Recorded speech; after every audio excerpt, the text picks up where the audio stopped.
one.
You're listening to Radio Sputnik,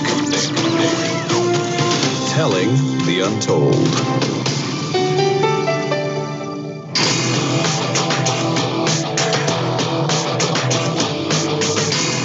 Fault lines. Live from across the divided states of America, it is time now for another edition and another week of the most disruptive show covering news, events, politics, and more from every side of the political aisle here in the United States, as well as across the surface of our fragmented globe. In the independent corner, I am your political analyst, Shane Stranahan. And in the left corner, I'm the indefatigable, a burning ember in the darkness, your political analyst, Jamarl Thomas. And together we are Fault Lines with Thomas and Stranahan. All right, I hope everybody had a good weekend, and I hope you're all having a good morning. Let's get into news, specifically COVID headlines. At least 1,247 new coronavirus deaths and 55,195 new cases were reported in the U.S. yesterday.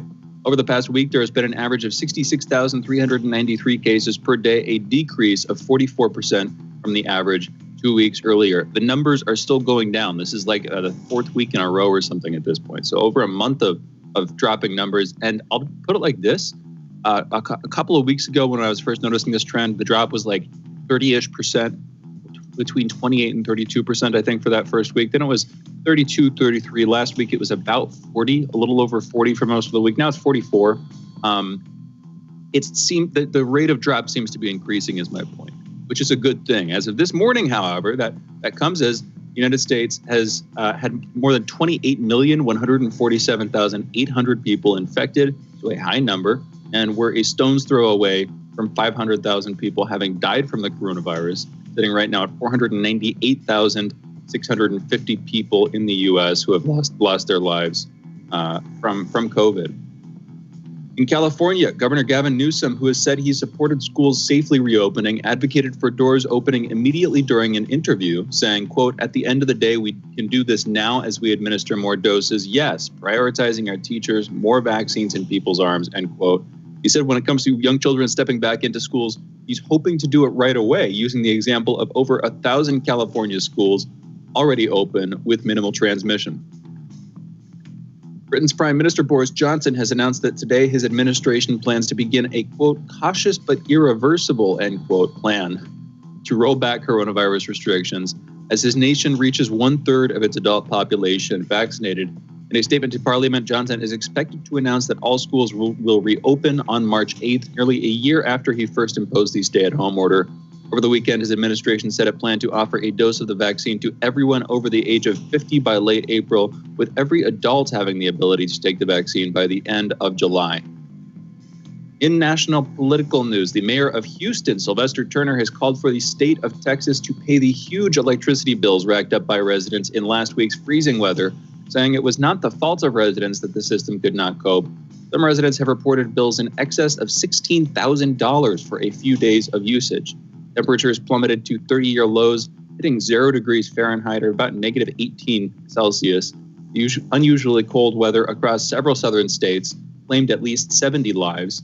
Texas is one of the few U.S. states to have an independent energy grid. So when the cold snap hit and power was in short supply, they were unable to receive support from neighboring states. They're an energy island over there. As a result, the Public Utility Commission of Texas decided at an emergency meeting last Monday to raise the price of energy. This change has not affected people on fixed rate payment plans for their power. However, some people on variable rate tariffs, which can work out cheaper in the short term when weather conditions are consistent, have been hit hard by the increase and are now facing soaring costs. The family of an 11-year-old who died in Texas is suing power company Entergy and grid operator Electric Reliability Council of Texas, ERCOT, for more than $100 million, citing gross negligence over the boy's death. Christian Pavon died on Tuesday after a frigid night in his family's mobile home in Conroe, Texas. The home had been without power since the Sunday before. Lawsuit claims Pavon died of hypothermia. A cause of death has yet to be released by medical examiners. A 95-year-old former Nazi concentration camp guard was deported from the United States and arrived Saturday in his native Germany, where he was being held by police for questioning, authorities said. The U.S. Immigration and Customs Enforcement Agency said in a statement that Friedrich Karl Berger, a German citizen, was sent back to Germany for serving as a guard of a Neuengamme concentration camp subcamp in 1945. The case was investigated by the U.S. Department of Justice.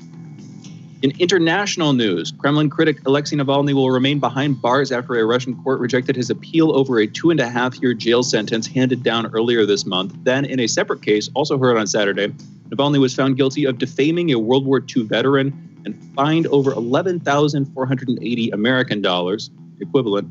Navalny was arrested on January 17th upon returning from Germany, where he spent 5 months recovering from an alleged nerve agent poisoning that he blames on the Kremlin, an accusation which Russian authorities have rejected. Earlier this month, Navalny was sentenced to 2 years and 8 months in prison for violating terms of his probation. A sentence stems from a 2014 embezzlement conviction that Navalny has rejected as fabricated, and the European Court of Human Rights has ruled to be unlawful.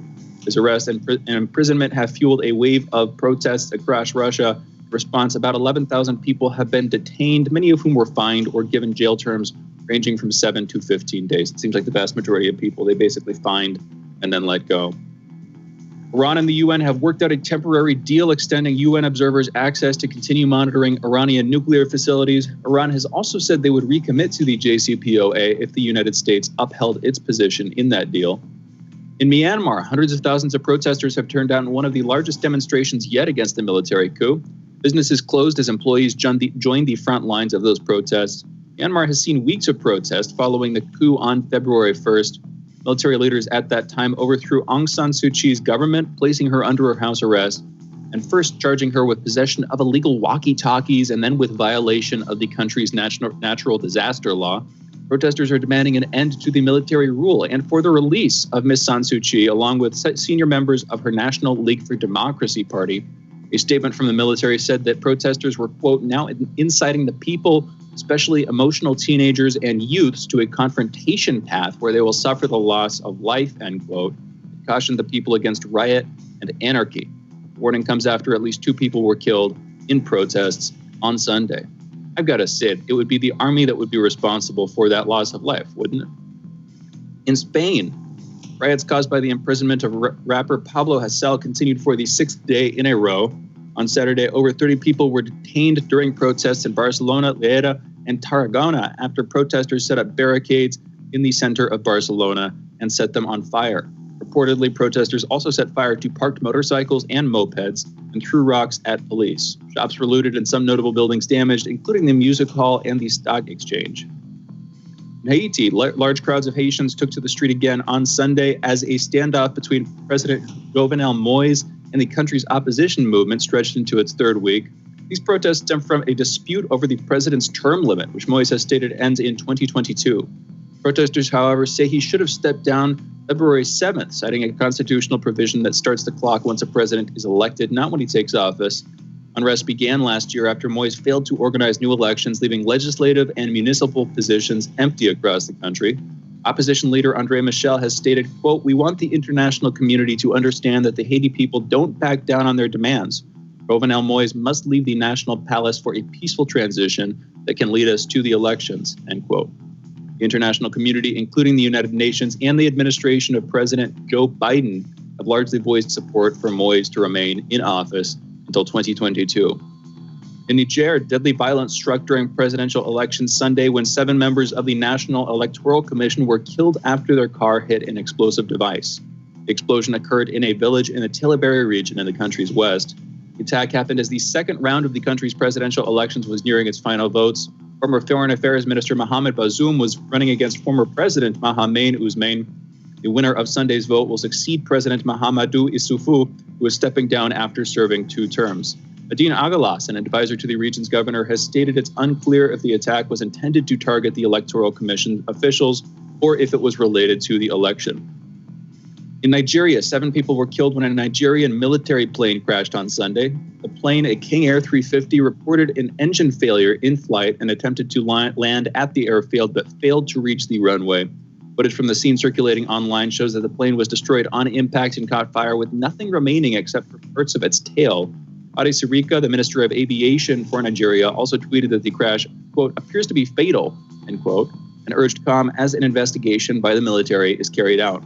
The plane was headed to Mina City, approximately 100 kilometers northwest of Abuja. In tech news, on Saturday, it was revealed that WhatsApp users who failed to accept the app's new terms and conditions before May 15th will not be able to read or send messages. Earlier last week, WhatsApp said that it would allow users to carefully review its privacy update and slow ask them to comply with the new terms. Earlier in February, India's Supreme Court warned the Facebook-owned messaging app that many are becoming gravely concerned about its recent privacy policy notification. By the way, in India, WhatsApp, popular, as it is around the world, very popular app for communicating with folks. In an update, WhatsApp said that while private chats remain end-to-end encrypted, its business app may share user data with Facebook to personalize the buyer-seller experience, probably to target ads more effectively. That's usually what that verbiage means. In Greece, a new state-of-the-art telephone monitoring system will be acquired by the Greek National Intelligence Service to wiretap messages on WhatsApp, Viber, Signal, and other messenger apps.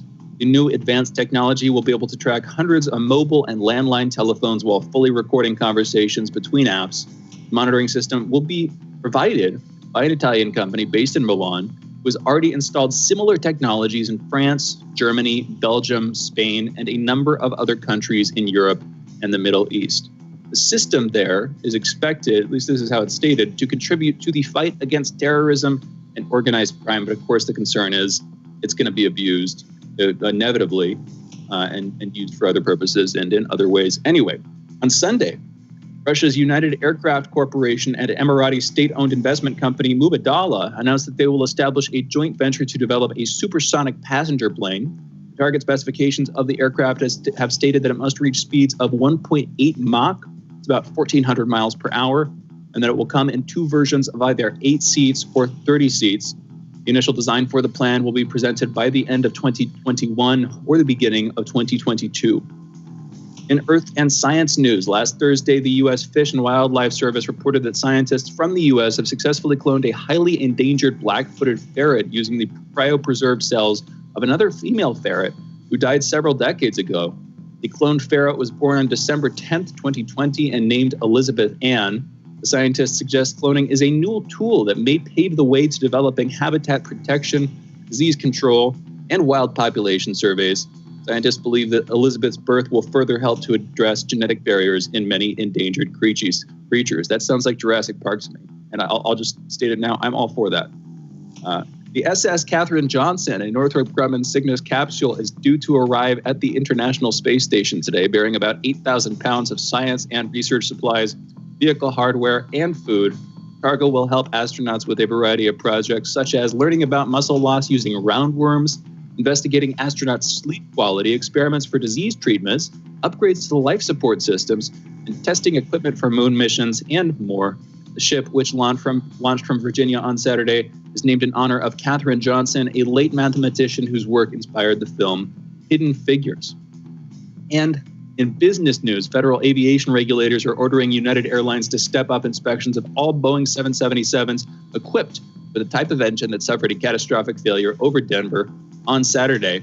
United said it is temporarily removing those aircraft from service The announcements come a day after United Airlines Flight 328 had to make an emergency landing at Denver International Airport after its right engine blew apart just after takeoff. Pieces of the casing of the engine, a Pratt & Whitney PW4000, rained down on suburban neighborhoods. And with that, those are our headlines. You're listening to Fault Lines. We will be back in a minute with our soapbox segment, Jamarl's monologue, and a short back and forth before we get into some interviews with guests. Be right back on the other side of this short break. Fault Lines. Great job. Even better. Let's get one more, just to be sure. Are you a young photographer the world needs to know?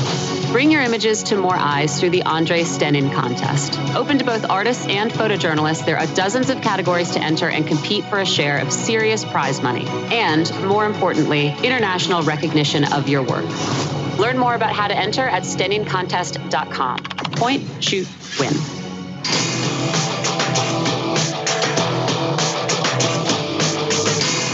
Fault Lines.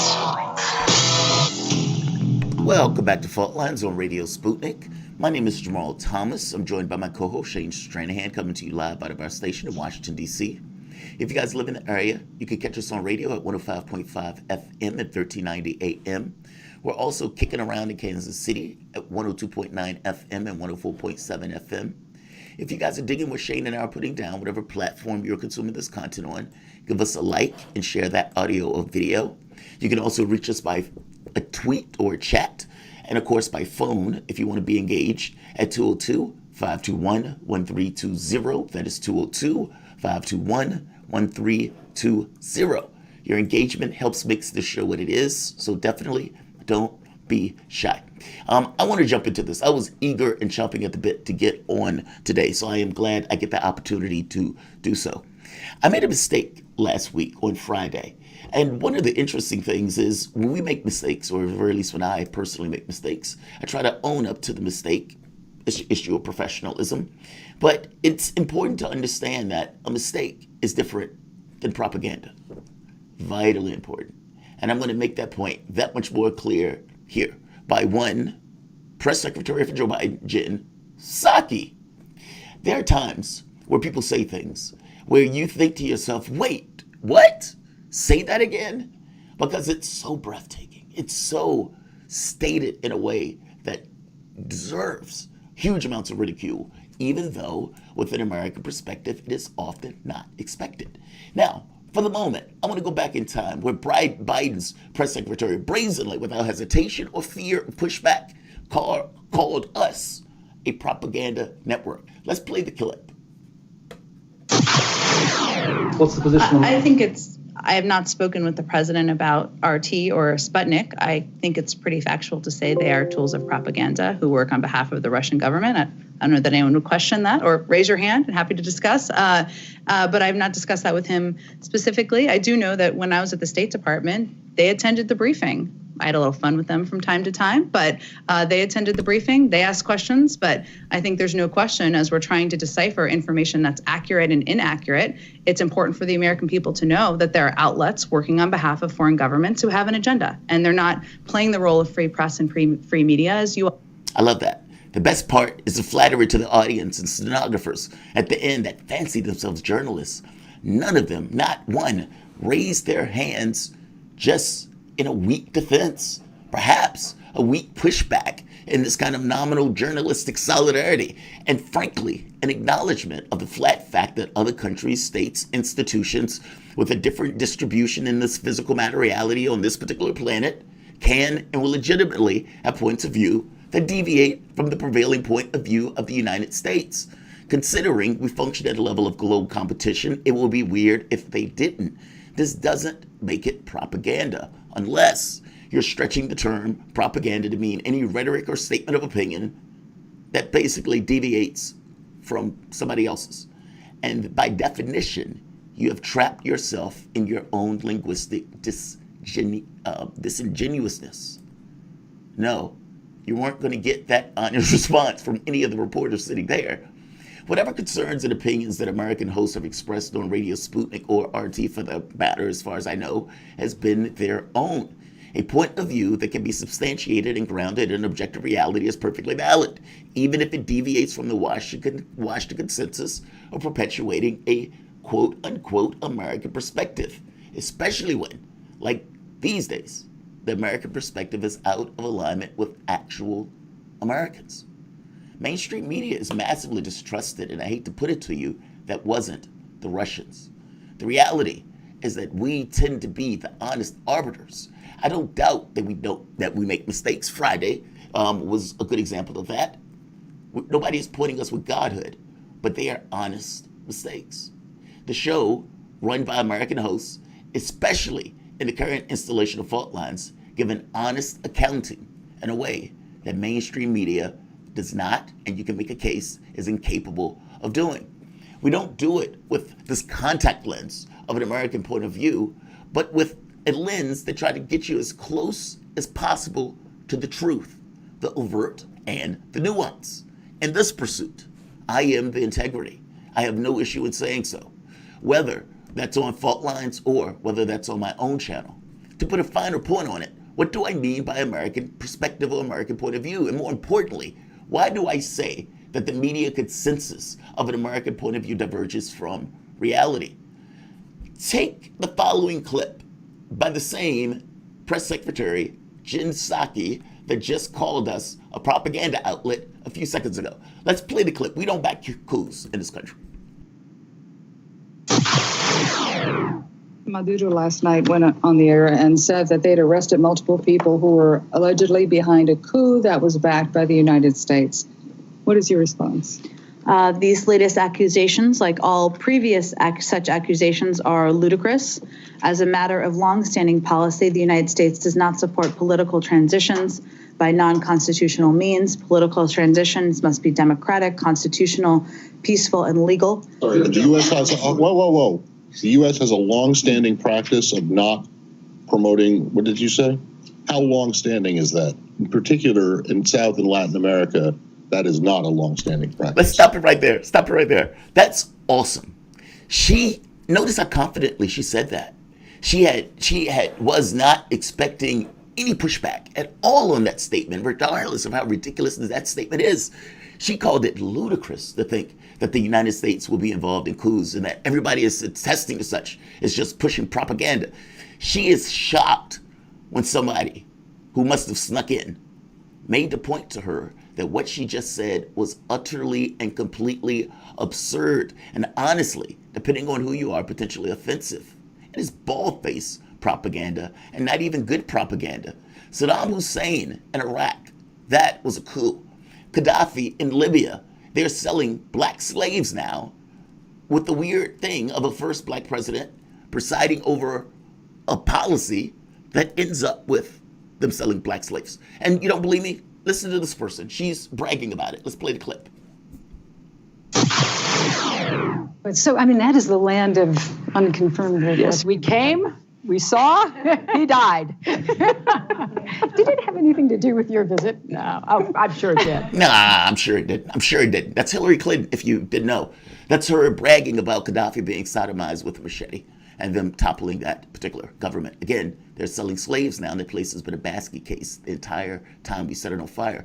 What about Syria? Obama was culpable in the deaths of 500,000. Hell, the New York Times even ran that story. I would put the clip up, but it's radio. What about the death squads that we supported in El Salvador? The murders carried out by the CIA in Guatemala, Chile, the bloodthirsty dictators we supported, because again, it is easier to work with the dictator as opposed to working with a democracy that may not want to give you access to their resources. And this brings me to mainstream media. How do you have a conversation with Iran without mentioning the gravity it deserves that we toppled and overthrew that government because they wanted to have access to more of their own resource? Maybe that would have an effect on relations going forward. And I don't know if the media has forgotten that the JCPOA, that we pulled out of the JCPOA, upped attacks on that country, even to the point of murders, members of state, equivalent of something like John Kerry, in pursuit of trying to break that government and drag them back to the negotiation table, despite the fact that we pulled out of negotiations. We will be forgetting that especially with Joe Biden in office, and especially if what Joe Biden wants to do in any way conflicts with that very specific reality. But again, we overthrew that government. We pulled out of the JCPOA. We broke the agreement. To make this that much more on point, to get across the idea of the American perspective and what I mean by that, let's take Chris Cuomo browbeating Jill Stein over supposed Russian interference.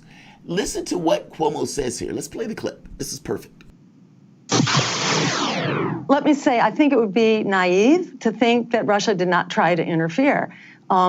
Certainly that's what the United States does, and that's not to justify it. Interference is wrong, and it's an assault against democracy, and it should be pursued. But we should pursue it knowing that we do it too. As James Woolsey, the former CIA head, recently said publicly, I believe it was on Fox, yes, we're doing that, and we always do it. And the records show that we do it about twice as much as the Russians over the course of the past, really since the Second World War. So, this is an issue, and it should be solved, I think, not by, retribution, not by going to war, not by saber rattling. It should be solved really through dialogue and diplomacy, which is showing, that it gets real results on the Korean Peninsula right now. We need to adopt that position right now and not go at it with bombs and missiles and threats, but with international dialogue. And we need a treaty for international non-interference in elections. That would really be the case for Russia to make, not from the American perspective. Of course, there's hypocrisy involved. Lots of different big state actors do lots of things that they may not want people to know about. But let Russia say that the United States did this to us and here's how they did it, so this is fair play. From the American perspective, and you running for president more than once of this country, shouldn't your position have been, this was bad what they did, they're trying to do it right now, and we have to stop it? Isn't that clip phenomenal? Jill Stein says something in him that is flat, fact, true, entirely true, a contextual explanation of what took place. And Chris Cuomo, with that practiced newsman face, says the most ridiculous things, and his face stays exactly the same. From the American perspective, and you're running for president more than once in the country, shouldn't your position have been, that was bad when they did it, they're trying to do it right now, and we have to stop it. How perfectly ridiculous is that answer? He nails something there, but it's not what he thinks. What she said was flat fact true, and basically he tells her, you should have had an American perspective, regardless of the fact that the American perspective lacked the context necessary for an honest appraisal of the events. That video by itself should make the case that I'm trying to make my point. But it's not just Russia. The new boogeyman of China. I was curious. I typed in Chinese threat, Washington Post, voluminous articles, hyperventilating over China, despite the fact that the U.S. has like 400 military bases and China has one. Don't even let me get started on the Israel-Palestine issue or pretending Juan Guaido, a man that in any other country, including this one, and especially this one, would have been shot for treason, is president of anything. Media push this nonsense. And to make it even more pernicious, it's not just states. It's also companies.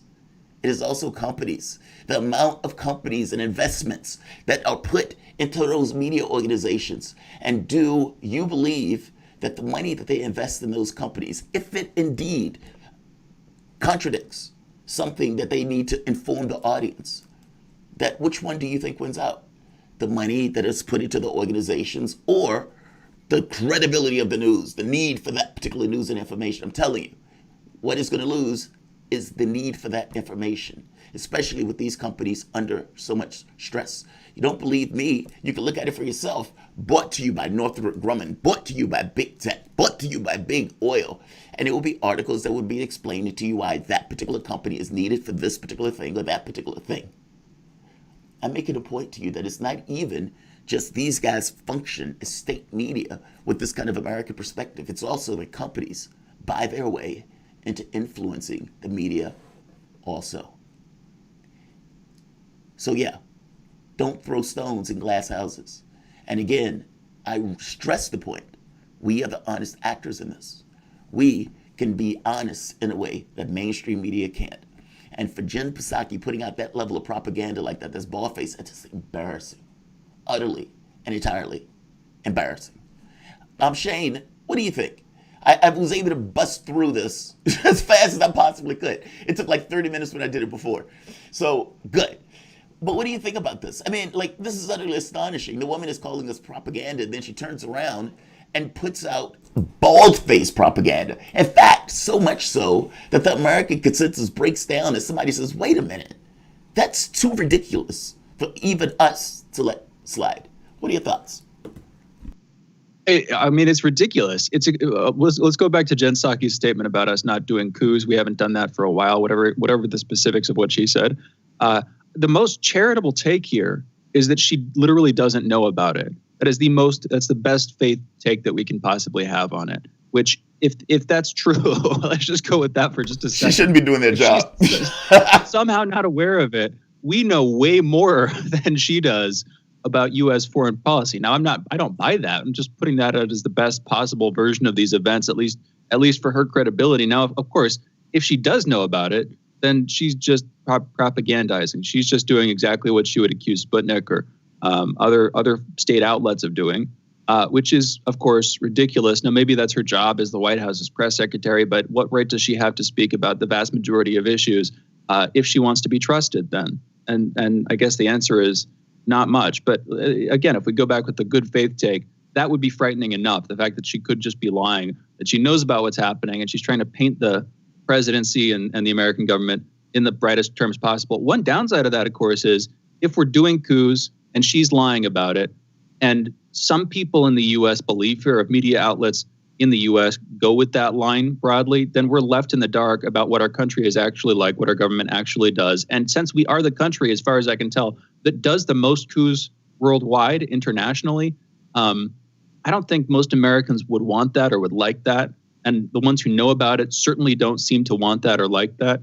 Well, how much better would we feel about our government if it didn't do those kinds of things? And if we lived in a government that didn't lie to us about what it was doing, I feel like we would be a much more healthy society. And so for people who are like, okay, you're hitting them too hard or whatever, I guess the point that why we're doing it is because we want to live in a more healthy country. We want to live in a country that doesn't do those kinds of things so that we can feel a little bit more proud about being here, a little bit happier that we live in this place, and a little bit less dismal about the future of not just our country, but world affairs. We need to go into a break, though.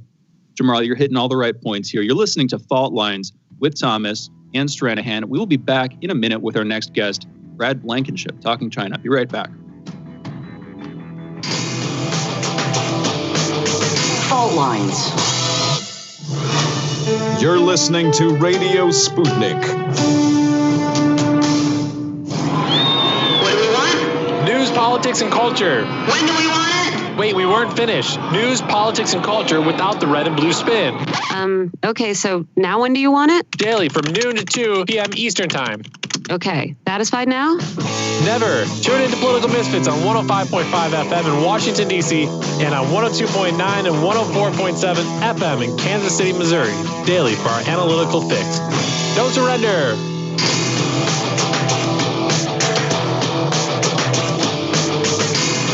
Fault Lines.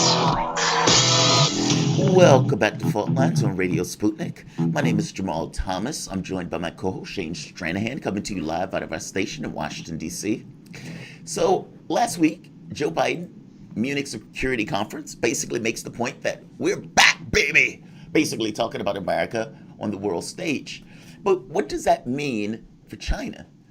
I mean, yes, that may mean closer cooperation with Europe and everything else, but what does that mean for the issue of China? As you remember, the relationship between the United States and China under Donald Trump was extremely toxic, and that's to put it mildly, with sanctions being one of the languages that was basically used to speak between these two superpowers. Interestingly enough, despite the fact that Donald Trump got impeached twice, Joe Biden is hitting a certain degree of pressure and resistance in changing tact or policy with China, despite the fact that he wants, supposedly, to take a larger perspective and contextual view in regards to security and economic concerns. The Department of Defense released the following: China seeking to overturn the current rules-based structure which has benefited all nations in the Indo-Pacific region. The United States and its allies seek to continue free and open environment in the region. China is using all elements of national power to bend the nations to its will. The United States is conducting freedom of navigation operations to ensure that all nations can use international waterways and air routes. The U.S. is working with allies to improve policing of national borders and exclusive economic zones to ensure sovereignty, countering China's efforts is the focus of the task force. I pointed out once before that China has like one base in Africa, and the U.S. has basically 400 near China. To have this conversation about the task force that these guys are basically coming up with, we're joined by Bradley Blankenship. He's a Prague-based American journalist, political analyst, and freelance reporter whose column can be found on RT and CGTN.com. Bradley, welcome to the show. Hey, guys. Freedom of navigation exercises. Like I mentioned before, that American perspective, man, I love it. And it's so overt. It's so there. If you were just sitting on the moon and you were looking at these events, you would come away with somewhat of a different assessment and potentially even a different name for the freedom of navigation exercises. These are often provocative, to put it mildly, especially from the perspective of China. And it seems that we don't allow for other countries to have other points of view that are or diverges from our own. And that seems to put us perpetually at the brink of war or a conflict with other nations, especially China. What do you think about this new task force, especially when I keep making the point that China has like one base in Africa? Yes, they're doing the islands, but basically all for their shores, one base, and we're surrounding them by like 400. What are your thoughts? Yeah, so I think there's a few things to consider about what Joe Biden's really doing here. So I think the first one is Joe Biden's personal beliefs, his personal understanding of politics. And that was kind of revealed at a recent town hall event that he did. And he gave somebody asked him about China, and he, kind of foot and mouth did his signature gaffe. But, I wouldn't really call this a gaffe. And he mentioned that, there are certain political realities that Chinese leaders and American leaders face. And a lot of the right-wing critics said that he was trivializing, so-called human rights abuses or whatever. But what he was really pointing out was the fact that in China, in order for a leader in China to be respected, to have a mandate, to be supported by the public, national unity is extremely important to China. And that means making sure that China's territorial integrity is maintained, because during the century of humiliation, when China was carved up by colonial powers and exploited by countries, including the United States, was when the Chinese people were disunited, parts of China were taken off from the mainland. And, Xi Jinping, the current president of China, could never let that happen. That would be off the table. And from his perspective, what the U.S. is doing and running interference in Hong Kong and Xinjiang, Taiwan, this is exactly that. It's a threat to China's national integrity. And Biden made the case basically saying that. At the same time, there's a political reality that American leaders face, which is the idea that America is the bastion of freedom and democracy in the world. And any American president that doesn't believe in that cause, which we've been fed to believe since at least the end of the Second World War, any American president that doesn't believe in that or won't uphold that cause will inevitably be seen as un-American. And that would make Biden a one-term president. He basically said this. I mean, a lot of people got upset and they don't like seeing how the sausage is made, but that's it. And I think there's a foreign policy establishment that Mike Pompeo and Donald Trump really tapped into, these China hardliners, right? And they want to keep Biden accountable for that and say, if he backs off from the position of falsely calling what's happening in Xinjiang a genocide, that would be him being un-American. Or if he's going to adhere to the one China principle, the one China policy, that the United States agreed to in the 1970s when they normalized relations with China, that would somehow be un-American. But that's kind of my point. It provokes us. It keeps us at a precipice. It completely ignores that other countries have their own realities. And that's problematic. Like, I got to be honest, I don't even know how that becomes a prevailing point of view in regards to politics, because you can never get anything done under those guidelines. Like, so where does Joe Biden go with this? I mean, it sounds like you're saying that, and I guess I can agree with this. The political realities that these countries have to deal with, and the people in these countries, especially politicians, or for that matter, Joe Biden, is to deal with a certain degree of strongmanness, being strong. regardless of what they want to accomplish behind the scenes, being strong in this issue of force, this issue of we can punch you in the eye, that type of stuff becomes the prevailing conversation, despite the fact that what's going on beneath it may be different. That's what it sounds like you're saying. Well, I think there is also, with this military assessment, there is, to be fair, some truth to be had here. The U.S. wants to see how it will be able to potentially fight the People's Liberation Army when China seeks to reclaim Taiwan. I think China has made it very clear that through whatever means necessary, up and including to military action, they will take control of Taiwan once again.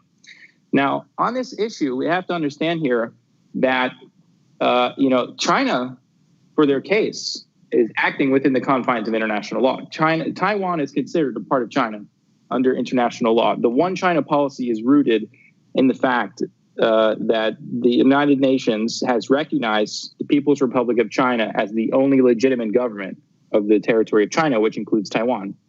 The United States in 1978 agreed to this commitment, this diplomatic commitment. They accepted the one China principle. And when the People's Republic of China was affirmed to the United Nations by the Assembly in 1971, they became the legal and lawful government of the country, right? So them taking control of Taiwan, real control, de facto control, not just de jure, but de facto control, it would be rooted in the idea, the simple idea of self-defense, right? But of course, the United States says they believe in the one China principle, yet at the same time they're peddling weapons to the separatist forces on the island. So America's foreign policy, through various American presidencies, whether we're talking about Nixon or Carter or Reagan or more recent ones, it's been confusing. We've gone back and forth in our relationship with China, and like you're saying, a while back we cut a lot of our ties with Taiwan when we were trying to open China up.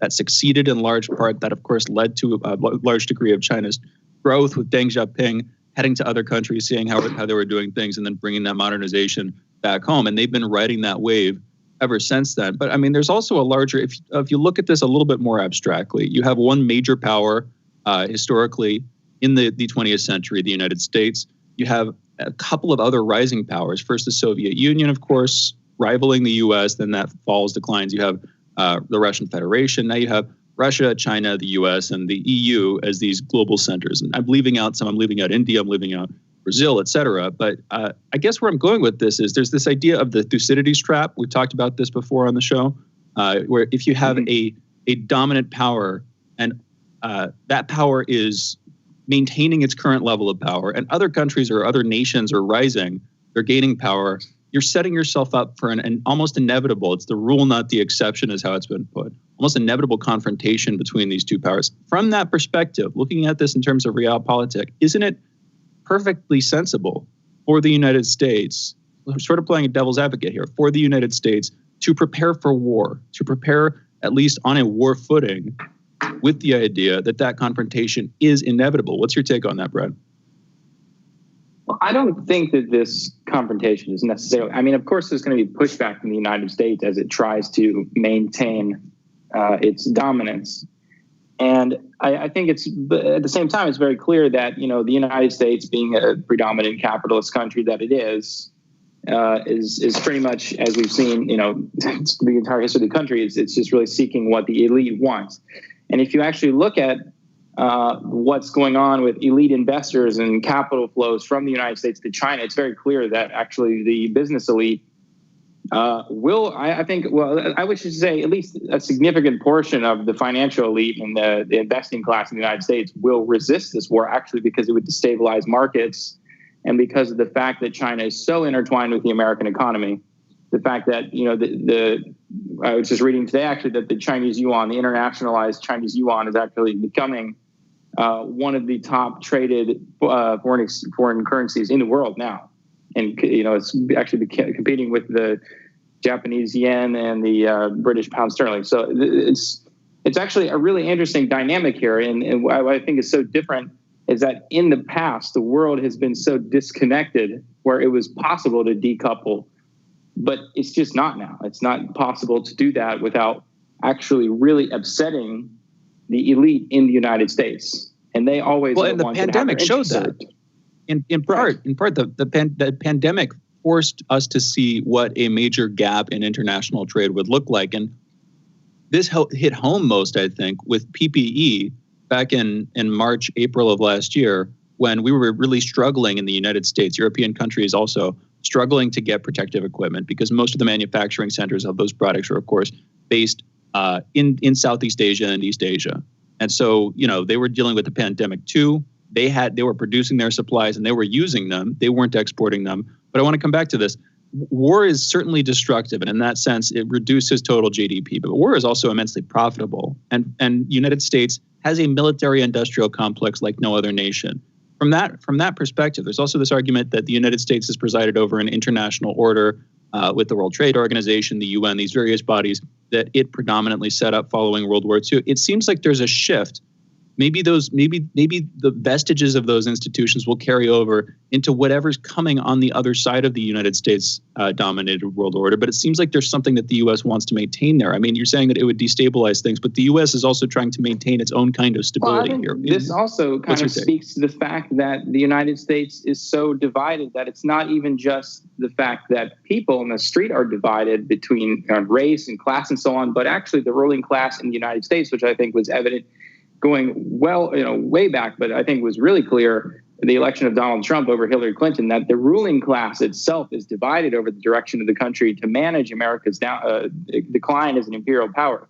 And you point out there could be a possible conflict between the military-industrial complex and the financial institutions. I think that speaks again to the weakness of the United States in this situation, and the fact that the elite class for so long has been lockstep, but now there's significant divides.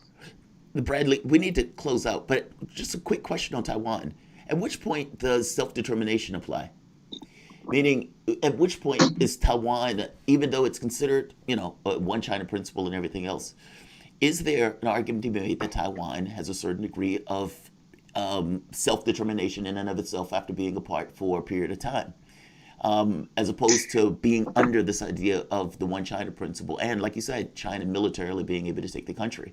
What do you say about that? We only have like 30 seconds, to be honest. We're pushed it over, but I think just briefly, I think, that typically that usually happens when there's significant international recognition and some kind of root in international law. And so far, in regards to Taiwan, that has not happened. Fair enough. The voice that you guys are listening to is Bradley Blankenship. It's Prague-based American journalist, political analyst, and freelance reporter whose column can be found on RT and CGTN.com. You can follow Bradley on Twitter at BradBlank_. And find his writings on RT.com and CGTN.com. You guys are listening to Fault Lines with Thomas and Stranahan. We'll be back in a moment talking about the deep freeze in Texas.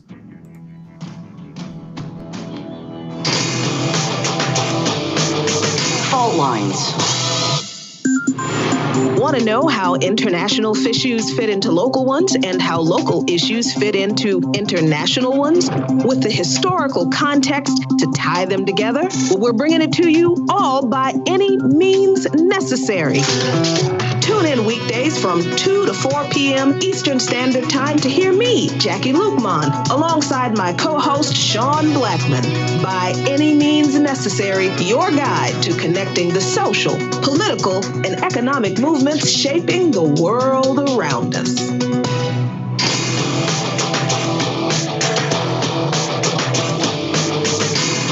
Fault Lines. And we're back. You're listening to Fault Lines with Jamarl Thomas and myself, Shane Stranahan. And we're talking Texas. I'll bring in our next guest in just a second here, but just to set people up for this. Last week, of course, winter storms hit Texas and devastated it, as far as we can tell from across other parts of the country. Historic lows in temperatures, natural gas drilling slowed significantly. This led to a huge rise in natural gas prices, and then a bunch of households, specifically households on variable rate plans for their energy billing, were left footing the bill, with some households facing over $10,000 in energy bills for a few days of usage of natural gas. Now, specifically, we can look at Oklahoma. We're in Oklahoma. Actually, the Oklahoma regional benchmark for natural gas rose vertically, where before on just a couple of weeks ago, price was less than $3 for a million British thermal units, basically a unit for energy. That price rose from less than $3 to $999. That's like a 33,000% increase over just a few weeks. This is after natural gas pumps, which did not have proper thermal insulation, were left unable to cope with these extreme low temperatures. And again, many households were left to foot the bill. This has left a lot of people who are already in a precarious situation without water or much power in an even worse position as they have huge debts racked up. For this conversation, we were joined by a former Texan. I don't know if I should say former, because I guess if you're born there, there's always a part of Texas in you. I've lived there a couple of times, but we'll talk about that more. We got Mark Frost joining us. He's an economist, professor, consultant, drummer, Eagle Scout, Marine, capitalist, Schumpeterian, and recovering libertarian. And while normally he's on Twitter, I hear he is currently taking a break. We'll just bring him on. Mark, how are you doing this morning? Thanks for joining us. Good morning. Always good to be with you. Always good to be with you, too. Now, usually we talk to you about a sort of a variety of economic concepts, whether there's the philosophy of Joseph Schumpeter, a prominent economist who's definitely influenced things with this idea of creative destruction, or whether we're talking about U.S.-specific political and economic issues. You're always an interesting guy. I was thinking about you for this one.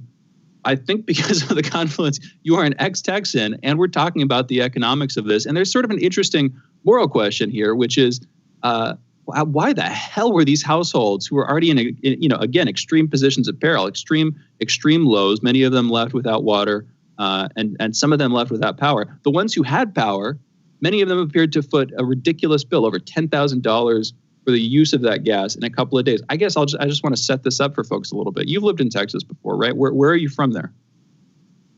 Dallas, Texas. And I am a Texan. I'll retire in Texas, so I'll move back to Texas once I finish this payments company project that I'm on right now, because Texas is home. You know, you can take the guy out of Texas, but you can't take Texas out of the guy. It's kind of how that works. But before we get into just economics, I can't stress, if for your listeners who do not live in Texas and aren't really that familiar with it, you cannot stress the psychological impact of this too much. Because what makes Texas special of the 53 states is electricity. It's the only state in the whole country that has its own electrical grid. That's right. Texas, of course, has its own electrical grid that covers almost all of the state. In fact, the people that didn't have any electrical problems were the people on the periphery of Texas that don't actually get their electricity from the Texas grid. They get it from Oklahoma, Arkansas, other places. So that Texas has a problem with its grid is sort of like saying Christianity has a problem with Jesus or something. It is blasphemy. It has warped, it has bruised the ego of Texans severely, because energy is something Texans make fun of other people from other states over, not people making fun of Texans over. And I can't drive home what a giant embarrassment this is for the state. It's just huge, and it's bigger than non-Texans understand it to be. This is an existential crisis for Texas. Well, Mark, it's bizarre. I mean, look, I think part of the problem, it's unfortunate that Texas listened to AOC and implemented the Green New Deal in Texas.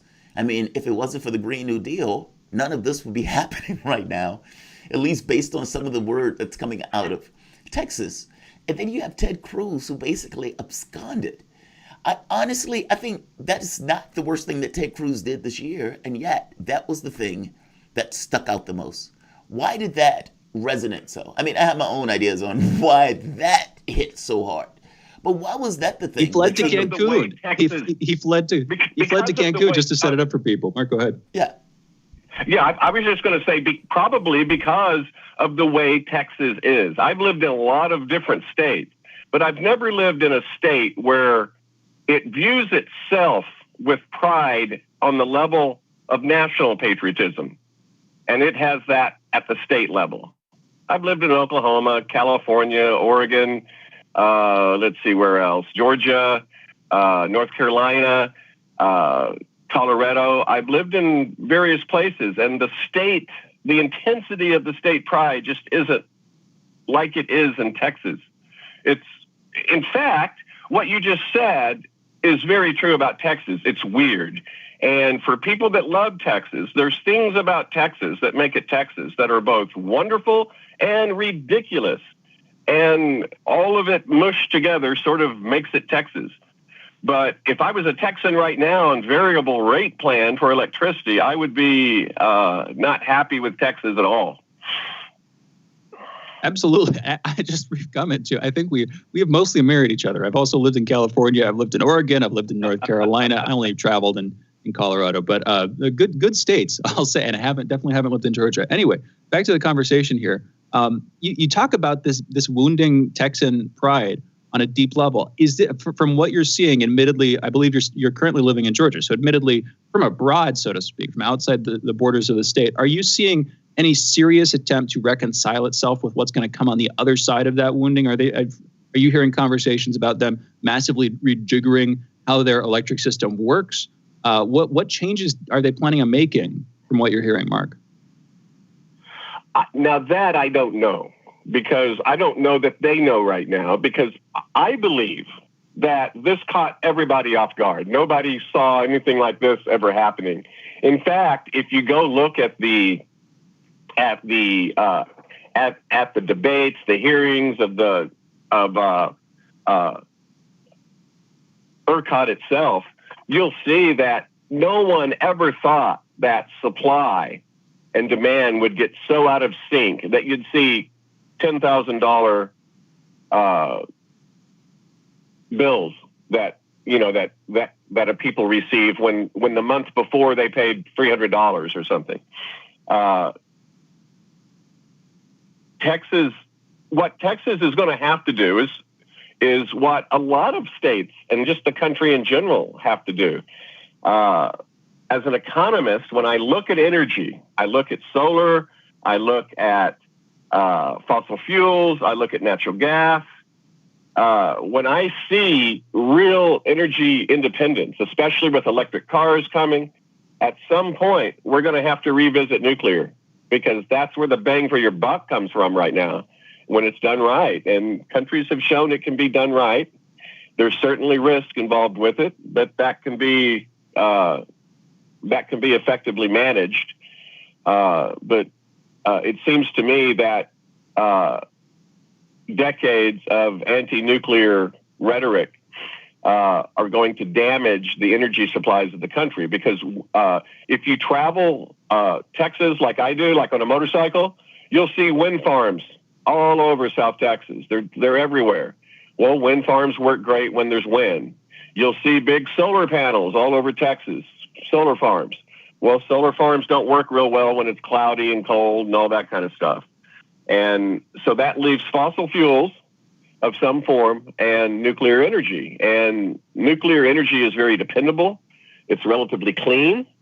You do have the storage of the byproducts, which is a problem, but again, it can be dealt with. And I'm a big pro-nuclear fan in general, and especially with today's technology, there's some really cool things that can be done with nuclear energy, and I think most energy economists would agree with me. What about, is this a failure of the market? Meaning, look, I would make the argument that there's some things, I would make the argument there's some things that the market does really well, and there's some things that it doesn't do. And in this case, energy to me seems to be the point. The idea that this is up to market whims just seems insane. I mean, that $10,000 price tag that some of these families are getting is obscene. I mean, how do you view that from the standpoint of an economist? Do you just look at it as, look, this was an oddity, and because it was an oddity, we just kind of deal with it however we deal with it in order to get by it? Like, how do you view this? I explain it, but from the customer perspective, I guess twofold. The first is ignorance. Very few people understand variable plans.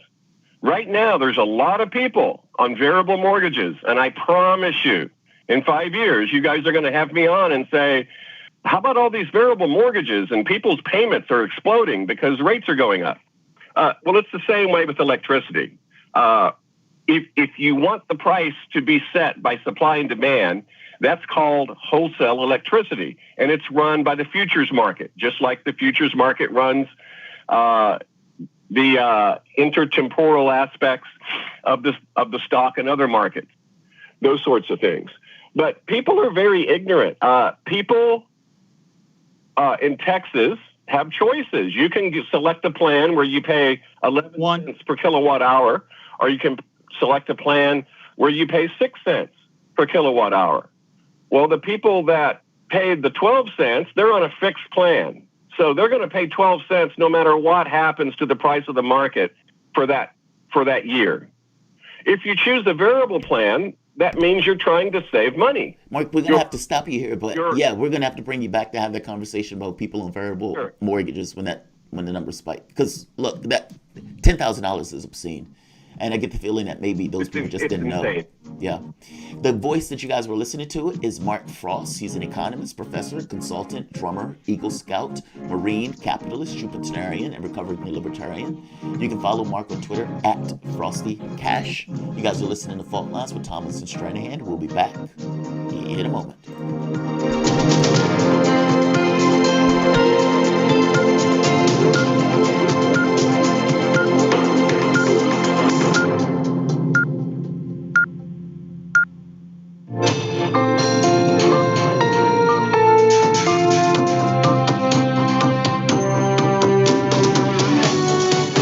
Listening to Radio Sputnik. Telling the untold.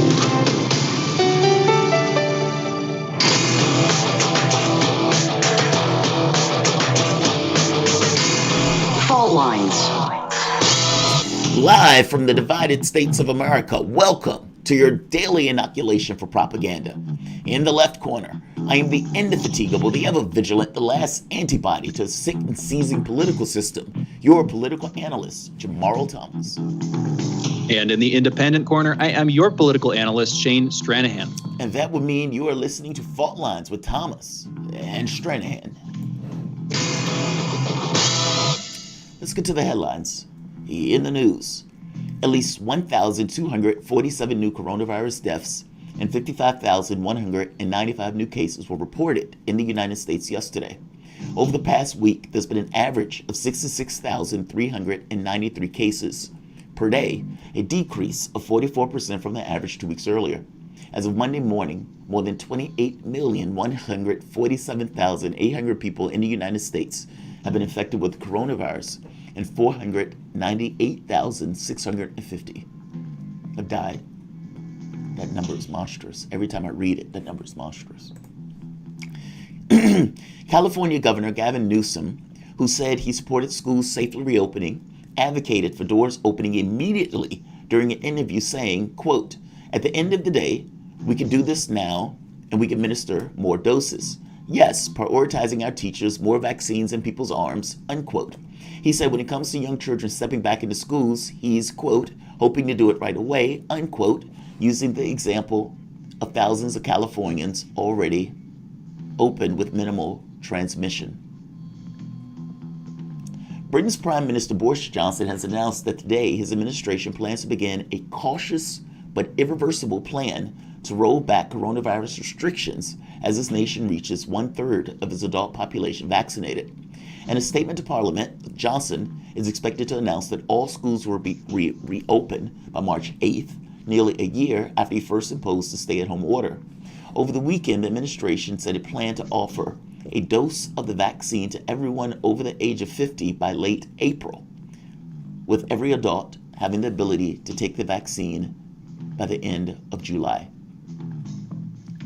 The mayor of Houston, Sylvester Turner, has called for the state of Texas to pay a huge electricity bills racked up by the residents in last week's freezing weather, saying it was not the fault of residents that the system could not cope. Some residents have reported bills in excess of $16,000 for a few days of usage. Temperatures plummeted to 30-year lows, hitting 0 degrees Fahrenheit, negative 18 degrees Celsius. The unusually cold weather across several southern U.S. states claimed the lives of 70 people. Texas is one of the few U.S. states to have an independent energy grid. So when the cold snap hit and power was in short supply, they were unable to receive support from neighboring states. As a result, Public Utility Commission of Texas decided at an emergency meeting last Monday to raise the price of energy. This change has not affected people on fixed rate plans for their power. However, people on variable rate tariffs,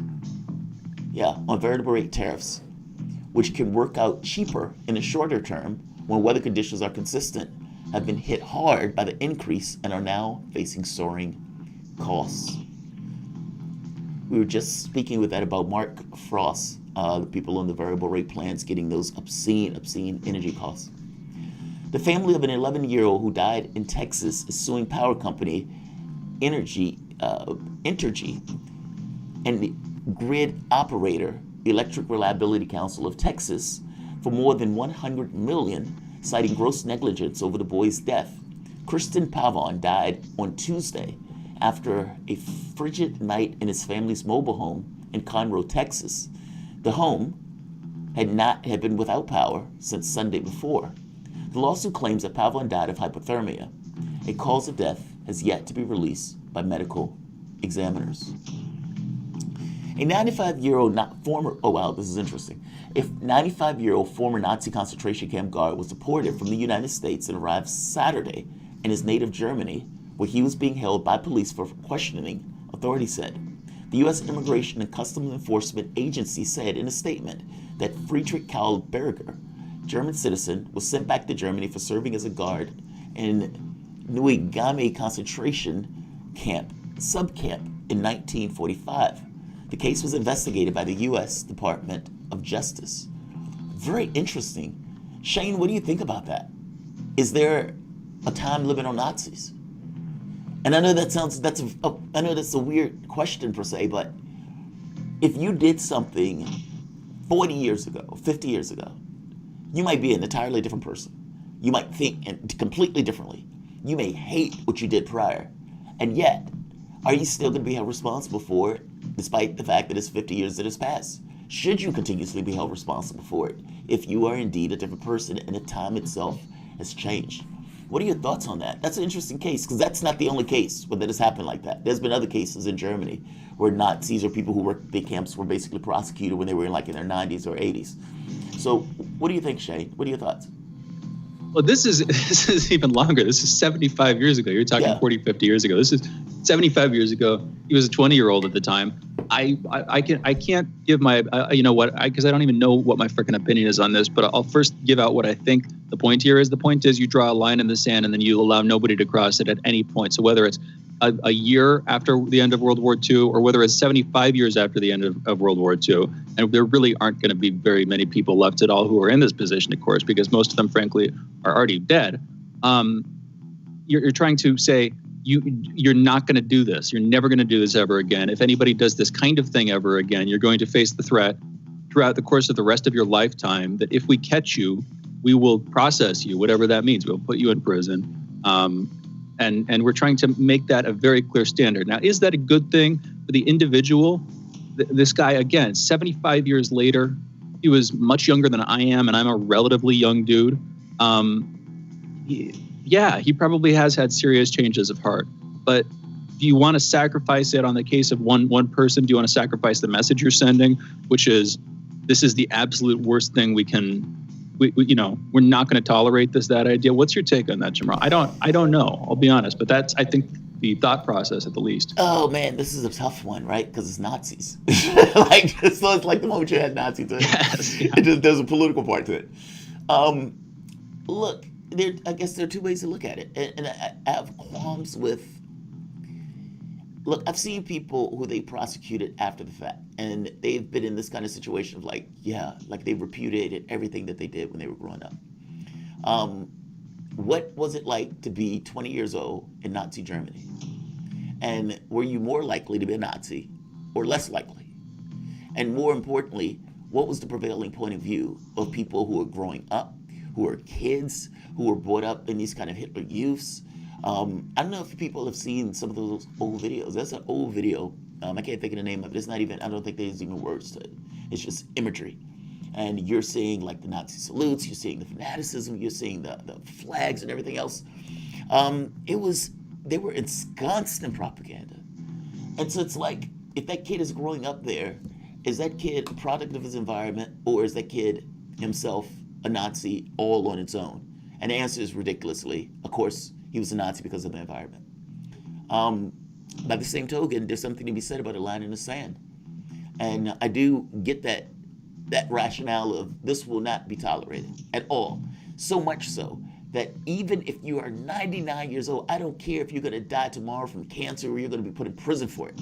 Like, if that's where we are, then fair enough, that's where we are. And I can understand the logic of that and trying to kind of make this statement of this should never happen again. So fair enough. But I think there's a reality to it that we need to ask or answer, that basically in order to hold that line, we have to ignore reality to do it. And the reality is that kid grew up in a time where more likely than not, he was going to be a Nazi, and it wasn't because of fault of his own. So, look, I think both things are true. I can understand why the larger society would take that particular point of view in order to instantiate that thing, drill it into the ground. By the same token, if you're that individual, you would probably think to yourself, dude, I was 20. This was our world. Like, how are you prosecuting me for something that took place 70 years ago? Yeah, it's a tough one. I'm uncomfortable even trying to broach it, because what's right in that one, I can't ascertain. I don't even know where to put the stake down to figure out what right is in that sense. I'm just being honest. The only thing I do is put up the appraisal of both. All right, so let's keep going. Kremlin critic Alexei Navalny will remain behind bars after a Russian court rejected his appeal over 2.5-year jail sentence handed down earlier this month. Then, in a separate case also heard on Saturday, Navalny was found guilty of defaming a World War II veteran and fined over $11,480. Navalny was arrested on January 17th upon returning from Germany, where he spent 5 months recovering from a nerve agent poison that was blamed on the Kremlin, an accusation which Russian authorities have entirely and vociferously rejected. Earlier this month, Navalny was sentenced to 2 years and 8 months in prison for violating terms of his probation. The sentence stems from a 2014 embezzlement conviction that Navalny had rejected as fabricated, and the European Court of Human Rights has ruled to be unlawful. An arrest and imprisonment have fueled a huge wave of protests across Russia. In response, about 11,000 people have been detained, many of whom were fined or jailed, terms ranging from 7 to 15 days. There's a really good clip, and I should have found that clip. I need to find it, where Vladimir Putin is asked about this. And he makes the point that the guy's a Western asset. He's basically saying that. But he makes the point in kind of a way where Sky News is like, it seems that Putin is insinuating that this guy's a Western asset. And it's like, you got the video where the guy's being bribed. It's like, are you serious? It's just funny the way they talk about this stuff sometimes. That's all. Let's keep going. Iran and the UN have worked out a temporary deal extending UN observers access to continue monitoring Iranian nuclear facilities. Iran has also said they would recommit to the terms of the JCPOA if the United States upheld its position in the deal. Yes, we should go back to the JCPOA if we indeed want Iran to go back to the JCPOA. We pulled out first. In Myanmar, hundreds of thousands of protesters have turned out in one of the largest demonstrations yet against the military coup government. Businesses closed as employees joined the front lines. Myanmar is seeing weeks of protests following the coup on February 1st. Military leaders overthrew Aung San Suu Kyi's government, placing her under house arrest, and first charging her with possession of illegal walkie-talkies and then with violation of the country's natural disaster law. The second one definitely raised eyebrows. Protesters are demanding an end to the military rule and for the release of Ms. San Suu Kyi, along with senior members of her National League for Democracy party. A statement from the military said the protesters were, quote, now inciting the people, especially emotional teenagers and youths, to confront confrontational path where they would suffer the loss of life, unquote. Basically, we will murder you if you push back against us. It cautioned the people against, quote, riot and anarchy, unquote. The warning comes after at least 2 people were killed in protests on Sunday. You guys need to go back and look at our videos on this. We had a great interview with KJ Noel. And in fact, we had a secondary part to that interview that I would argue might be even better than the first part just because of the topics that we went into. Look, there's a lot of politics afoot that has been taking place in Myanmar, where Aung San Suu Kyi basically was trying to take power. She was trying to hold power. And some of what she was doing was trying to mitigate the power of the military. Now, that's not necessarily wrong. This is just political actors going about their way and trying to, one person trying to take power and maintain it, and the other group trying to maintain their own power. The military at the end had the trump card because they have the weapons. And the coup, of course, was basically the last resort or the last option for them, especially after losing the election. But look, let's end it here. Those are your headlines. You guys are listening to the Fault Lines with Thomas and Stranahan. We'll be back in a moment, and we are going to be back with, Peter and George Samueli. That's going to be really good. The Gaggle. You guys are listening to Fault Lines with Thomas and Stranahan. We'll be back in a moment. Fault Lines. Want to talk? Get in touch with us at radio@sputniknews.com.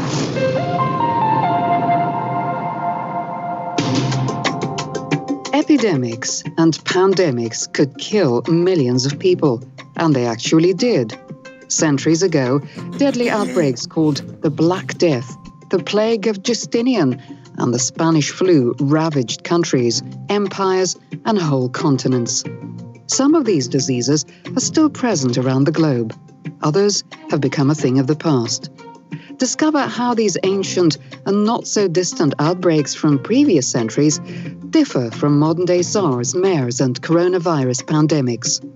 Listen to our new series, Outbreak, the deadliest epidemics in human history, this week on Radio Sputnik.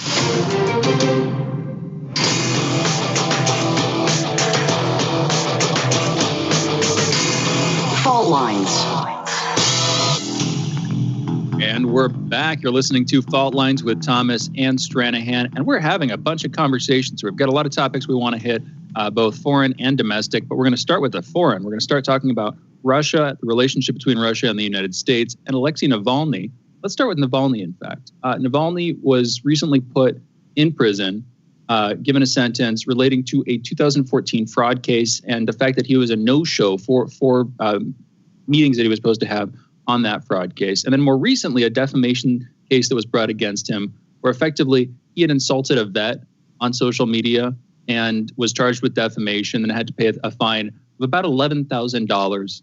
That's all come out within the past couple of days. Now, Navalny has become a sort of low-grade flashpoint between the European Union, the United States, and Russia, mostly between the EU at this point and Russia, though. There was a famous meeting that we were talking about a couple of weeks ago between Russian Foreign Minister Sergei Lavrov and the EU's foreign envoy, in which the EU's foreign envoy, Josep Borrell, basically was trounced by Lavrov, was taken at every turn by Lavrov, who dominated that conversation. When he went back to the EU, Josep Borrell was facing serious criticism from members of parliament, widespread calls for him to resign. He proposed some sanctions, some Magnitsky-style sanctions against officials involved in the jailing of Navalny.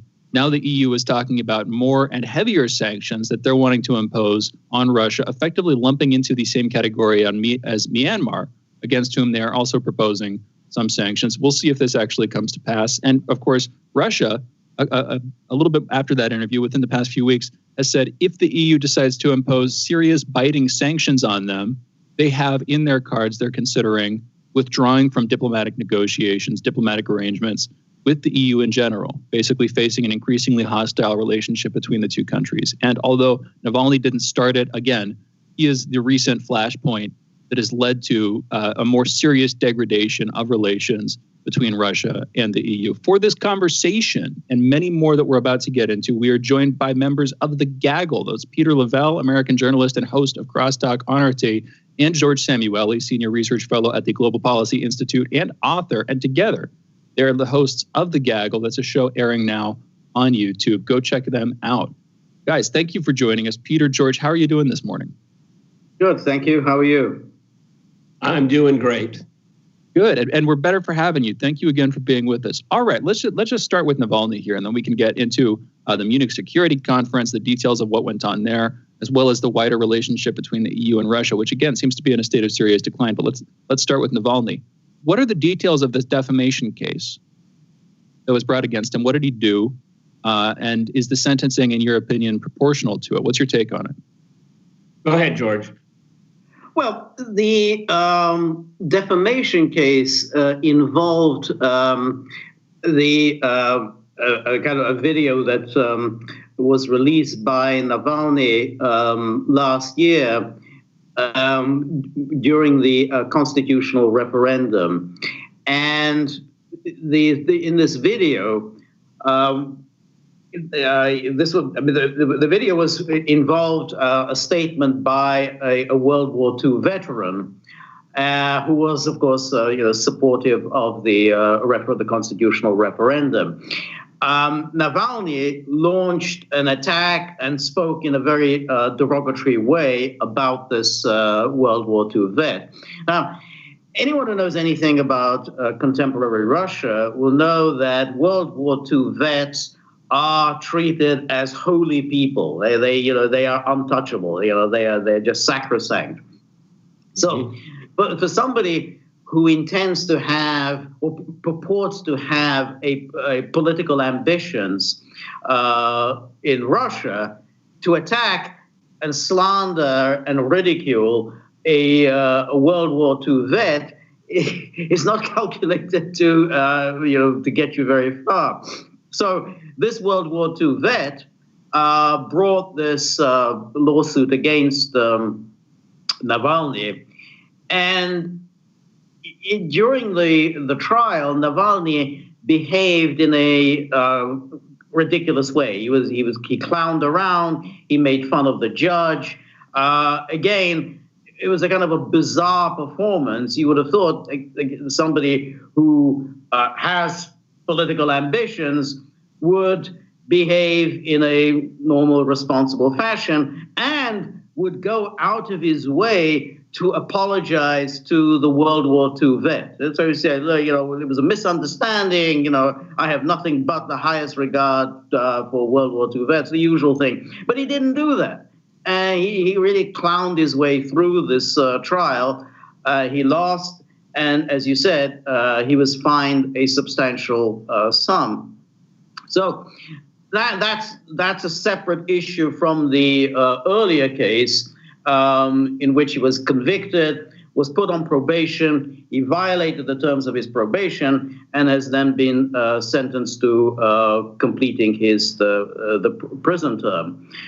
What one gets from all of this is a basic question. What the hell is the EU and the United States doing getting involved in what is essentially a domestic Russian matter? This involves Russians. It's an argument among Russians. It's a Russian law that has been violated. Why is the EU and the US conditioning its relations with Russia on a matter that has no bearing whatsoever on anything that involves the US and the EU? So that's why this crisis that you talk about is so bizarre, because it's the EU and the US have brought about a crisis on a matter that doesn't involve the EU and the US.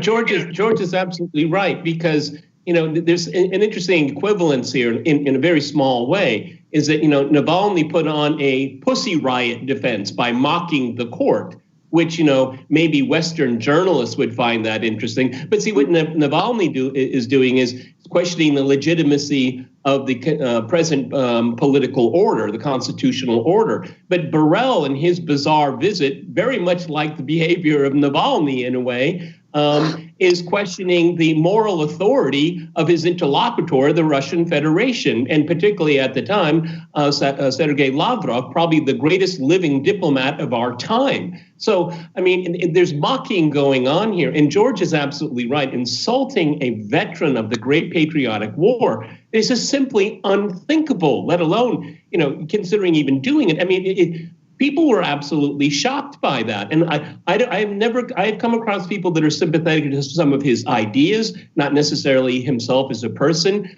but insulting this veteran was just beyond the pale. I mean, it was just totally mysterious. What do you hope to gain from that? I don't know. Yeah, I was sitting here thinking and saying, the Great Patriotic War, that's not going to go over well. I was thinking the exact same thing. It's like, there's no way that's going to go over well, not with the reverence that the war has in Russia. Right here, this is a clip that I was alluding to earlier. Vladimir Putin suggests Alexei Navalny is being used by the West. I love the way Sky News brings that. The president is suggesting that opposition figurehead is being controlled by adversaries to make inroads into the country. Well, I think the answer is yes. They're saying it as if they're shocked by the prospect that the West would use somebody in order to try to make inroads into a foreign country. That's almost like standard playbook. That is what is being done here, correct? I mean, this is not, like you said, the mocking, those things aren't done if you're just trying to make political inroads within the context of the country itself, because they're going to basically make you radioactive to various factions in the country that you need to support you. So it does seem like a lot of these theatrics were being used for the West. I mean, even the jail sentence of sorts, as if, I'm an opposition figure that is being jailed for my opposition to the government, not because you basically defamed a vet or you've committed some other crime. Am I hitting this correct, George? You're hitting it exactly correct, because there are clearly ties between Navalny and Western intelligence services. But leave aside that, what the West is doing is interfering in Russia's internal affairs. And we have had 5, maybe by now 6 years of hysteria from the Western governments about Russia's purported interference in the internal affairs of the United States and Europe. So Russia was accused of securing Brexit. Russia was accused of securing Donald Trump's victory in 2016. And it's been a drumbeat of how Russia's constantly interfering in the matters that are within the domestic sphere of Europe and America. So there's constant barrage of propaganda against RT and Sputnik. And so if the Western governments are so indignant, so upset about Russia's so-called interference, then what the hell are they doing interfering involved in the matters that are solely within Russia's jurisdiction?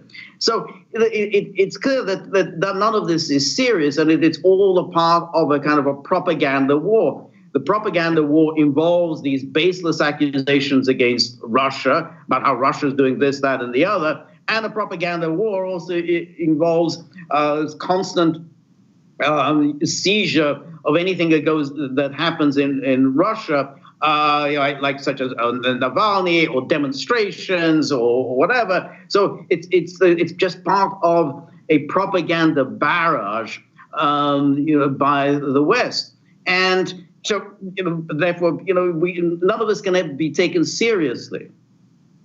Well, and George is absolutely right, because if you really think about it in the most broad sense, is that Western governments do not recognize the sovereignty and the legitimacy of the current constitutional order in Russia. That's why Borrell showed up in Moscow with his kind of clownish show, all based on values, because they don't see Russia as an equal interlocutor, as a partner.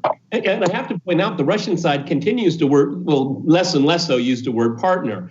But if they wanted to push the Russians to the brink, because Lavrov has basically made it very clear that is there a partner for us to deal with? Apparently not. Then we will take our own measures. See, what the European Union and the United States have failed to understand from the get-go is that Russia has options. It doesn't have to interact with these Western countries if they don't get anything out of it. And they're getting negative returns now. George is absolutely right, pinpointing it 6 years ago, and that was all with the illegal political change in Kiev. And so the barrage is continuing. Actually, if you go slightly before that, because I can remember the way they try to legitimize the Sochi Games, if you guys remember that too. This is just, this barrage is never ending. And the Russians have just thrown up their arms and say, fine. I mean, if you do not want to talk like adults and talk about what's important for both sides in this engagement, then what's the point? And personally, I'm finally glad they've gotten to this point, because I was at that point years ago. Well, that gets to Europe. I mean, yeah, Shane, I guess him and I are thinking of the same thing on this for this particular question. I shouldn't have jumped in. Europe and the relationship between Russia. And it seems like the United States is the thing that stands between the relationship between Europe and Russia, even when it's not in Europe's best interests. For example, the sanctions between Germany and the United States. And what Biden is doing, Biden has basically said, if I remember this correctly, that he's going to remove the sanctions off of the German companies or something. Like, this is really bizarre. It's like those sanctions shouldn't be there at all, considering this is basically a relationship between Germany and Russia, an economic relationship at that. What are your thoughts on that? I mean, we only have about a minute before we hit it, but we can push it a little bit. There's a lot of irony here. I mean, who's interfering in Germany's and the EU's energy policy? It's not Russia. It's the United States that is doing sanctions over the JCPOA. That's what you're talking about, right? No, I'm talking about Nord Stream specifically here. That's what I wanted to turn to. I mean, because it would also hold for the JCPOA as well, where we're sanctioning European countries that were choosing to work with Iran on the deal that we pulled out of. But this is what's weird to me about Germany. That's the German foreign minister who most recently has started talking about leveling sanctions against Russia. They are the benefactors, along with Russia, of the Nord Stream 2 pipeline. It seems like they're, slicing off their nose to spite their face or something here. Why? I mean, if you look at it, from their point of view, they're not looking at this through a realist lens. They're looking through this through values, and they're telling that we have moral values and you don't. And because you don't, you can learn from us, and you must take the knee. Well, I mean, if this was Panama or Honduras, and no offense to either country, maybe that's the case. Look what happened with Ecuador. You give up Assange, and we'll make sure the IMF gives you a loan. Okay, that's how big powers bully other powers. Okay, but I mean, you can't bully in this case here. That's why they use these ridiculous moral arguments. I mean, I would, if I was Lavrov, I would have said, aren't you petitioning hard to get Julian Assange released? I mean, if you want to put your values in force, what about Assange? No, nothing. Crickets. Yeah, no, I think that's exactly right. And I mean, the question you were raising about what the United States, how it was penalizing the European Union, well, there is indeed a lot of irony there, because if we're talking about real interests, then the United States is hurting the Europeans. I mean, it's hurting Europeans by sanctioning European companies over the JCPOA, and hurting Europeans by sanctioning them for going ahead with the Nord Stream pipeline. Now, Russia doesn't do any of those things. Russia, is happy to cooperate with the Europeans. I mean, remember, the Nord Stream pipeline, it was a German idea. It was the Germans who came to the Russians and said that we want the deal. So the way the media presented, and the way I think German politicians, like the German foreign minister, presented as if somehow we're doing a great favor to the Russians. I mean, that's just not the case. And that's why I think the Russians are so annoyed about this and say, Europe is not a reliable partner, is that, you come to us, you want to deal with us, and then you turn around and then start threatening us with sanctions and ultimatums. And, we don't want to work on that basis. And George is absolutely right. George is absolutely right, because there's no shortage of potential customers for Russian energy. Look to the east. China will buy all natural gas, all the oil that the Russians can produce and export. They'll buy it all. Okay? So, I mean, it's not as if, Russia's begging for energy partners in the world. All right, we need to go into a break. For those listening, those were the voices of Peter Lavelle and George Samueli. Peter's an American journalist and host of Crosstalk on RT, and George, senior research fellow at the Global Policy Institute and author. Together, they're the hosts of The Gaggle. That's a show airing now on YouTube. You're listening to Fault Lines with Thomas and Stranahan. We'll be back on the other side of this short break. Fault Fault lines. We are above all the latest developments, and we don't take any sides. Radio Sputnik, telling the untold. In a media landscape filled with so-called journalists acting as stenographers for their billionaire bosses, there is a desperate need for news, analysis, and perspectives that buck the status quo and get to the heart of how domestic and international events impact you and me, as well as showing how we can get involved in the struggle to change that status quo. Check out By Any Means Necessary on Radio Sputnik, Monday through Friday from 2 to 4 p.m. Eastern, to hear the stories and voices that mainstream media refuses to tell you. And join us as we connect the political, social, and economic movements shaping the world around us. That's By Any Means Necessary, Monday through Friday at 2 to 4 p.m. Eastern, right here on Radio Sputnik.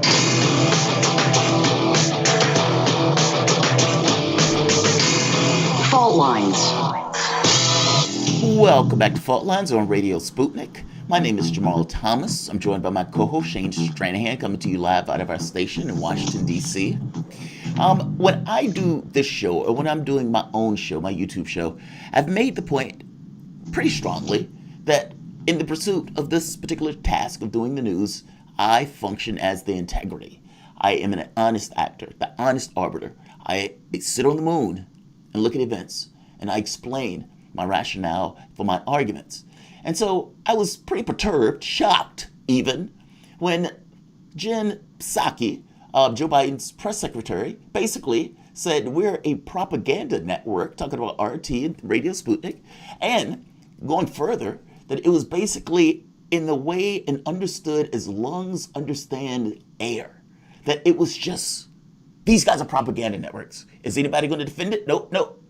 And like I made the point in the monologue, somebody could have weakly raised their hand and made the point that other countries, other states, other institutions will have points of view that would deviate from the United States, considering that we're in a competitive geopolitical space and considering we're in different parts of this particular globe with different advantages and different resources, that it would be weird if there wasn't a disagreement.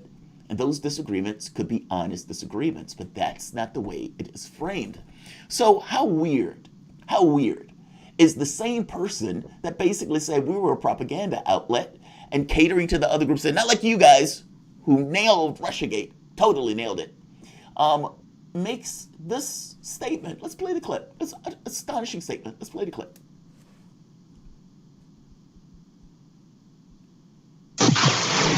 Well, I think that. Well, wait, that's not the clip. Machinery really does exist. Let's stop the clip. We were looking for the Jen Psaki clip, and it's the clip where she basically makes the point about we don't get into coups. The United States doesn't involve itself in coups. And one of the guys has to point out to her, are you serious? When did this policy of not supporting coups start? Like, it's an astonishing clip. If we can ever get it loaded, we'll play it. But what do you guys think of that clip? It's utterly ludicrous. I mean, for one, she's calling us a propaganda network, and then she's turning around and basically saying with a straight face, brazenly, the United States doesn't support coups. It's a long-standing policy that we don't support coups. And I was making the point about the New York Times itself came out with the $1 billion program. The Libya, I mean, where we basically killed Gaddafi. I had the clip showing Hillary Clinton cackling. We came, we saw, he died. The kill squads in South America. I mean, for God's sake, Iran, we're just talking about the JCPOA. I mean, there are a litany of countries. And for her to say that with a straight face is embarrassing. It is bald-faced propaganda. What are you, like, it's breathtaking. And honestly, no one says that if they expect pushback, which means that she didn't even think that the American perspective would give the reporters the guff to even push back on what she was saying. What do you think, Peter? Let's start with you this time around. Well, I mean, it's very, very simple if we're going to talk about forced regime change and then disparaging foreign media. Well, I mean, when you challenge hegemony, when you challenge the hegemony of the empire, this is exactly what they're going to say. I mean, they're not interested in negotiation. They're only interested in vanquishing anything that challenges them. So it has to be absolute. There's no ambiguity for people like this. And it's really interesting that Jen Psaki would say that now, because she said that when she was State Department spokesman during the Obama years. So, I mean, I guess she's just kind of, what is it, George, that she always says now? I always forget it. Circling around or circle back. Yeah, I'm going to circle back. Yeah, well, she's circling back to her talking points when she was at the State Department during the Obama years. No, I mean, I don't know what the reaction was to the press corps, but I wouldn't be surprised if most of them just wrote it down, okay? Because in that environment, it's all about access. I mean, with a few exceptions like AP and people like that have, a stapled down relationship with the press pool, but others they can get rid of or never answer questions. So people are going to be quite reticent, unwilling to challenge. Okay, because if it's not about Trump or some personality or gossip or something like that, they just let that stuff slide. Okay, I'm not surprised she said it that way, but that is exactly how a hegemon works. Yeah, no, that's right. One thing we should say about that clip is that the person who pushed back was Matt Lee of AP. Now, Matt Lee often pushes back, but you never get a sense of this from his reports. His reports are extremely mundane and tend to follow U.S. State Department talking points pretty solidly, even though at these press conferences, he tends to be quite aggressive. So it's a little bit of a show that Matt Lee tends to put on. And he often does this, asks very good questions, but it's never reflected in his final reports. It's a cardinal principle of U.S. foreign policy is to insist that, well, yeah, we did bad things in the old days. Well, we did some naughty things with Mossadegh in Iran in 1953.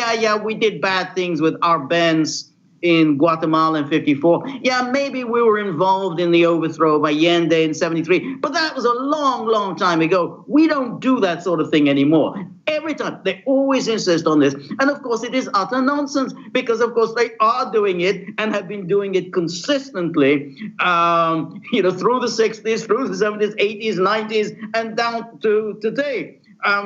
We've already mentioned Ukraine. We have it. We have the phone call. We have Victoria Nuland's phone call with the U.S. Ambassador Jeffrey Pyatt in Ukraine. They're talking about overthrowing the legitimate government of Ukraine and installing their own puppets. We have the record. They're explicitly talking about who they want filling in the administration. What got covered? Exactly. Yes, is the guy. How that clip got reported, how that clip blew up in the circles in which it did, wasn't about that. It was about her saying "F the EU," exactly. Which was seen as a diplomatic moment. To be preoccupied with exactly her obscenity, which was the least of her sins. And incidentally, she is now number 3 in the State Department. So she's been promoted. She was involved in a coup. And she has been promoted. Hillary Clinton was involved in the coup in Honduras. She too, was hailed as a major figure. That was before she even ran for president in 2016. So there are no penalties for being involved in these coups. But even so, it's part of the ideology of the United States is to insist that, well, we may have done bad things in the bad old days, but now we're good. Now we're about values. Now we're only concerned with things like the rules-based order. We don't do any bad things like that. It's a complete lie. So let's hear the clip, because this clip is awesome. I love this clip. I could play this clip 1,000 times. It's so breathtakingly brazen. Let's play the clip. We have it loaded. Maduro last night went on the air and said that they'd arrested multiple people who were allegedly behind a coup that was backed by the United States. What is your response? These latest accusations, like all previous such accusations, are ludicrous. As a matter of longstanding policy, the United States does not support political transitions by non-constitutional means. Political transitions must be democratic, constitutional, peaceful, and legal. The U.S. has The U.S. has a longstanding practice of not promoting. What did you say? How longstanding is that? In particular, in South and Latin America, that is not a longstanding practice. I mean, she went so far to say it was ludicrous to even think otherwise. Isn't that awesome? Isn't that awesome? I love that clip. I love that clip. Are you guys sure this is a recent clip? Well, I have it from, let's see, this is from Democracy Now! And she just said this was a straight face. Let me see. Okay, it seems to me I remember exactly the same question from the same journalist years ago. But anyway, maybe that's just her shtick here. I mean, the interesting thing for me is that they don't recognize that as Peter, that's a good point, because why would Matt Lee be asking her this question? I mean, she's now working in the White House, so that's not really Matt Lee's beat. So maybe this may be an old clip. Okay, so maybe this is from an earlier clip. Okay, that's fair. The point is made. The point is made here, and the point I'd like to make in reaction to it is just as germane now as it was 5 years ago. Is that right. What constitutes a coup? What constitutes that? I mean, you have Biden after the illegal coup in Kiev. He called it, the revolution of dignity. Of course, that's not a coup. Of course, it was a people's revolution. I mean, again, George and I keep stressing it's the ideology that is the problem. I mean, we can look at something and say, well, that's a coup. Obviously, everyone knows it. No, that's a peaceful transition. Oh, okay, maybe there were some fringe characters, but it's a good thing. See, it's the outcome that they praise. They don't care about the process. And what's remarkable is that most journalists in the United States go along with it. It's fine because, well, America does great things in the world, doesn't it? I mean, it's part of the ideology. So let's do this. Let's take a break, and you guys are going to stick with us, and we're going to get into some domestic politics while we also allow the audience to call in. Specifically on this thing of Neera Tanden and Office of Management and Budget, and whether or not they know, basically Joe Manchin is the deciding vote, and apparently Joe Manchin is not entirely on board for Neera Tanden. The interesting thing, though, is what they keep focusing on are tweets. They keep focusing on tweets, and not necessarily things she was pushing for from the standpoint of policy. So let's do this. Let's take a break.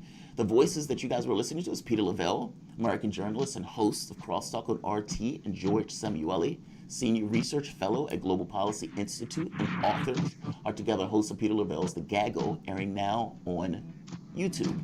You guys can watch Peter Lavelle, The Gaggle on YouTube. Follow Peter on Twitter at PL Crosstalk and George on Twitter at George Samueli. You guys are listening to Fault Lines with Thomas and Stranahan. We'll be back in a moment. Fault Lines.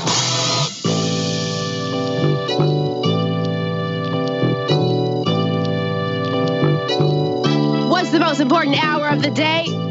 It's the Critical Hour with Dr. Wilmer Leon. On this show, we don't just deliver the latest headlines. We divide the real from the fake. Tune in to hear from some of the most brilliant political minds of today. Get in-depth news and analysis that goes beyond the surface and digs straight into the details. Set your clock to the Critical Hour for a news perspective unlike any of those other guys. Tune in to the Critical Hour with Dr. Wilmer Leon, weekdays 6 to 7 p.m. Eastern, and catch us on Facebook Live. You're listening to Radio Sputnik.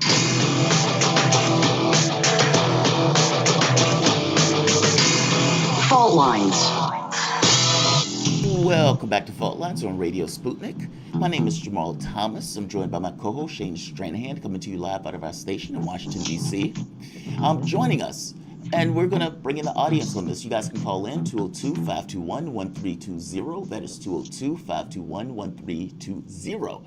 Joining us, continuing to join us, Peter Lavelle, American journalist and host of Crosstalk on RT, and George Samueli, Senior Research Fellow at the Global Policy Institute, and authors are together hosts of Peter Lavelle's The Gaggle, airing now on YouTube.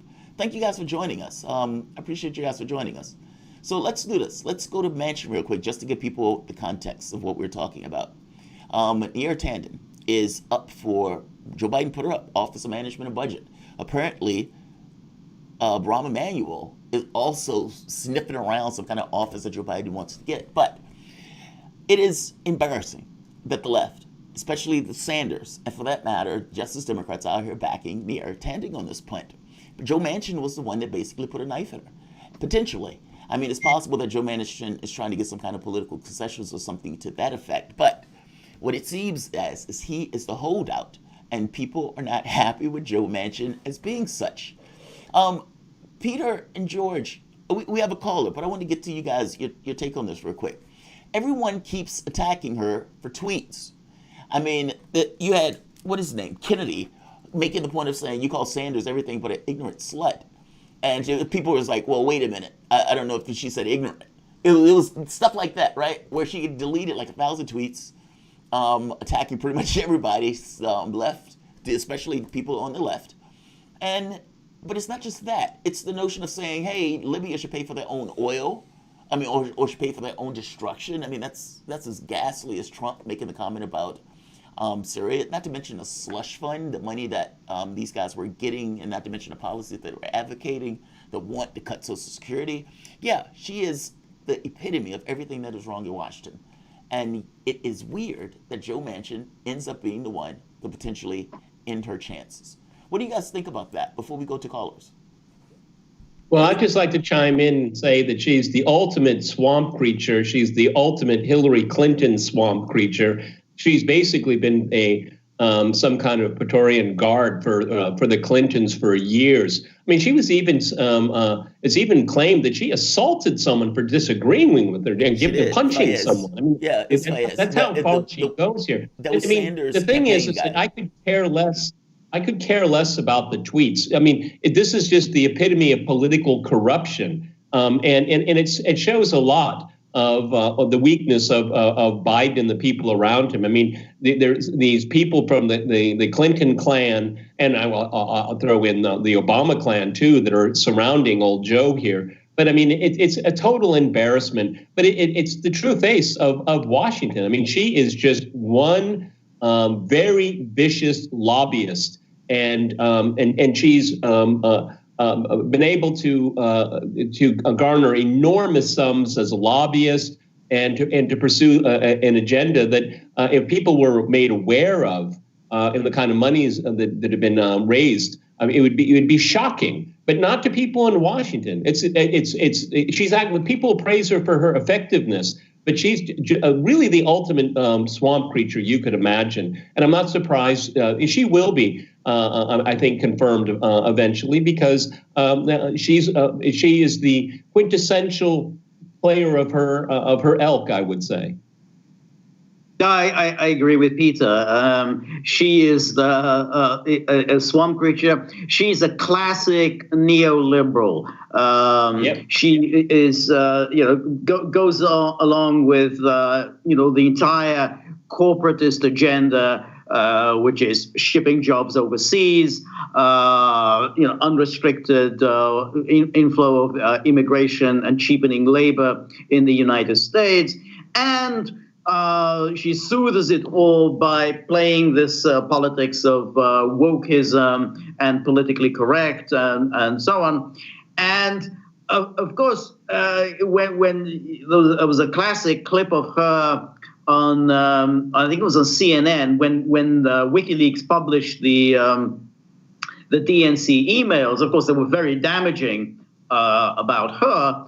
And I think it was Chris Cuomo who was interviewing her and was citing various emails in which, obviously, she expressed herself in vituperative terms about Bernie Sanders and the left in general. And her only response was, oh, well, this is from the Russians. This is Russian propaganda. I'm not going to deign answering Russian propaganda. And no matter how much Cuomo insisted, well, it doesn't matter what the source of these emails is. You said it. I mean, are you denying that you said it? Oh, well, this is all Russian propaganda. This is a person who really, is entirely, a creature of Washington, very wealthy, and basically gets rich off the backs of ordinary Americans who have become extremely impoverished over these years, precisely because of people like Tandon, who have been worked hand in glove with corporatist and financial interests and screwing the working man. I mean, okay, so we have calls and we should go to them. But I mean, another quick note on this, just to remind people, you guys, of course, will be very familiar with this, but a large part of the whole Russiagate hoax/scandal, whatever you want to call it, from whatever side, was back in 2016. WikiLeaks released a series of emails, several troves of them, including the Podesta email hack, the DNC email hack, all this stuff. And what Russiagate in part was about was deflecting scrutiny of the contents of those emails, which was damning, whether you're talking about Neera Tanden or whether you're talking internally about the DNC trying to push Bernie out as a Democratic frontrunner when he had massive support. Of course, we've gone over this who knows how many times. I guess my point is it was a political tool against Trump by trying to tie him to Russia. It was a tool against Assange, of course, trying to tie him to Russia. It was obviously a tool against Russia specifically, but it was also a way to deflect from people being able to look at and analyze these emails for themselves. Now it has become part of American foreign policy towards Russia. Russiagate has bled into policy. Yes. This is something that we were always worried about, and it's happened. Absolutely. You know what? We've got calls and we're taking more. 202-521-1320. We've got Michael calling in from Sydney. Michael, you're on the line. What's on your mind? Yeah. Hey guys. Look, Peter, I watch your show all the time on RT. Look, I'd just like to basically, everyone talks about, Russian propaganda and everything's propaganda. It's not just in the media. You see this and you see this in politicians. I study at university. I'm doing my master's in political economy. And, I always looking to people and they go, oh, where'd you see that? Or where'd you hear that? So I saw it on RT or I saw it on CGT. And they go, oh, you can't believe that. You can't believe that. And I go, well, where'd you hear what you're saying? Oh, I saw it on CNN or the BBC or I saw it on some reliable source. In other words, they seem to think because these things are somehow arm's length from the government, apparently, even though they're funded by the government or they're owned by a corporation, they're somehow independent and they have no agenda and everything they're saying isn't just propaganda. I mean, it's just all a load of baloney, to be honest. It's a load of BS. They're quite happy to go, oh, well, I saw that here or I saw that there, and that's quite a legitimate source, but you say, oh, I saw it on the Grey Zone or I saw it on the Empire Files or I saw it on WikiLeaks or I saw it on RT or I saw it on CGTN or I saw it on Press TV. It's like something, that's all propaganda, that's all state-controlled media, you can't trust that, you got to go to independent sources like CNN or the BBC. And just one quick thing, I'm just waiting for Rachel Maddow, or as I call her, fascist mad cow, to basically start blaming Putin for cutting off Texas's electricity. I'm sure she'll be happy now.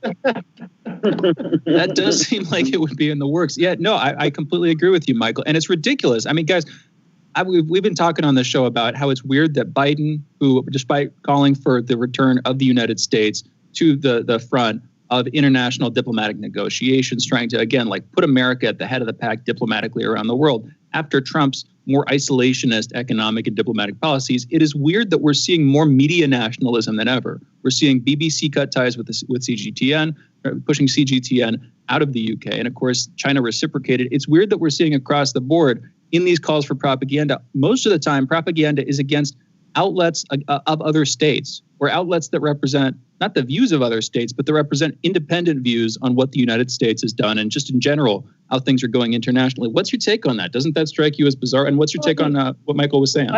For me, it's just, there's so many different points of view out there, and we should argue them. Okay, I mean, this is from the West is supposed to be the oracle of free speech, going back to the Magna Carta and all of that. I mean, it's the West that wants to destroy debate and discussion. I mean, I've seen things on Press TV that I didn't like or I disagreed with, but that's a point of view. Okay. I don't understand why people get their hair on fire so much. I mean, I think, people that are intelligent enough, they'll make their own decision. All of this censorship that's going on, let the viewer decide. I mean, let them. I mean, no one has to watch RT. No one has to listen to Sputnik. People make choices.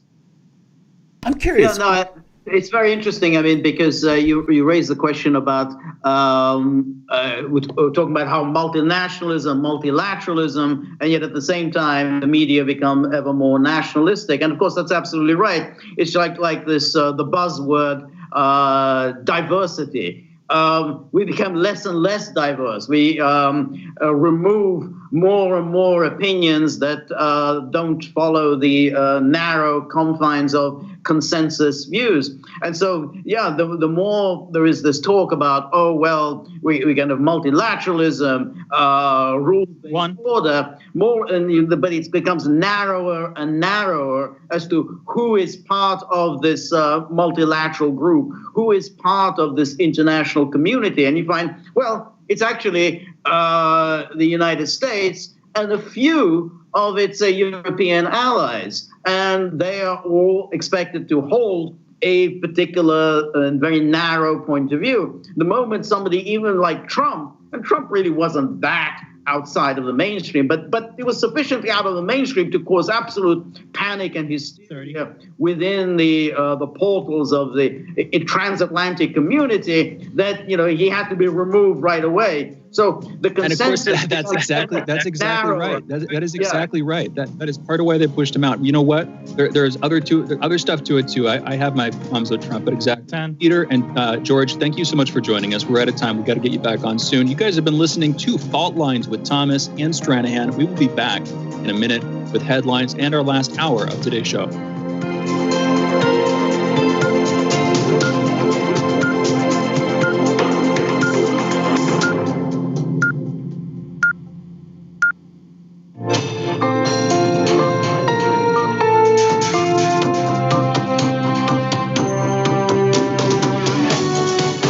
Listening to Radio Sputnik. Telling the untold.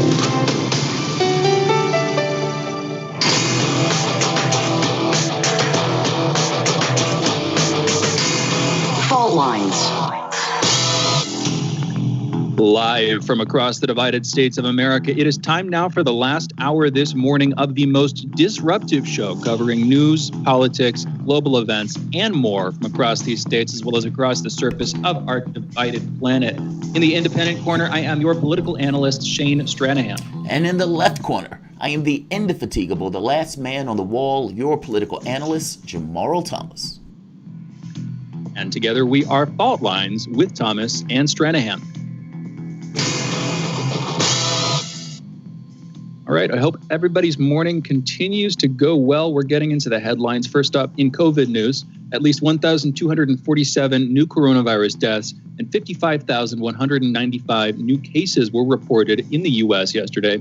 Over the past week, there has been an average of 66,393 cases per day. That is a decrease of 44% from the average 2 weeks earlier. So for about the last month straight, we have seen continuous decreases week to week in the number of new cases. That's a good sign, but we still have had, again, I remember last summer, over 1,000 deaths would have been crazy. It was getting that high for a little bit, but late spring, early summer, that was what we were worried about. We're still dealing with it, even though the numbers are going down as cold and flu season ends. As of this morning, more than 28,147,800 people in the United States have been infected with the coronavirus, and almost 500,000 have died, 498,650. In California, Governor Gavin Newsom, who has said he supported schools safely reopening, advocated for doors opening immediately during an interview, saying, "At the end of the day, we can do this now as we administer more doses. Yes, prioritizing our teachers, more vaccines in people's arms," end quote.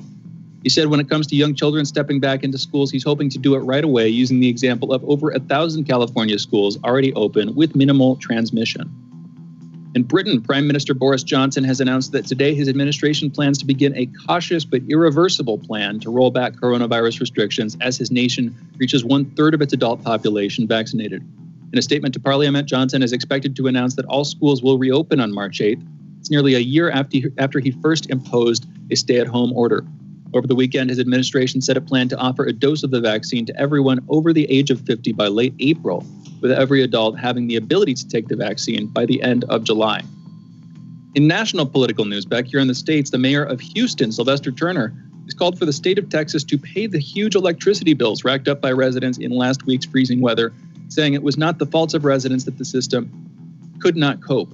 Some residents have reported bills in excess of $16,000 for a few days of usage.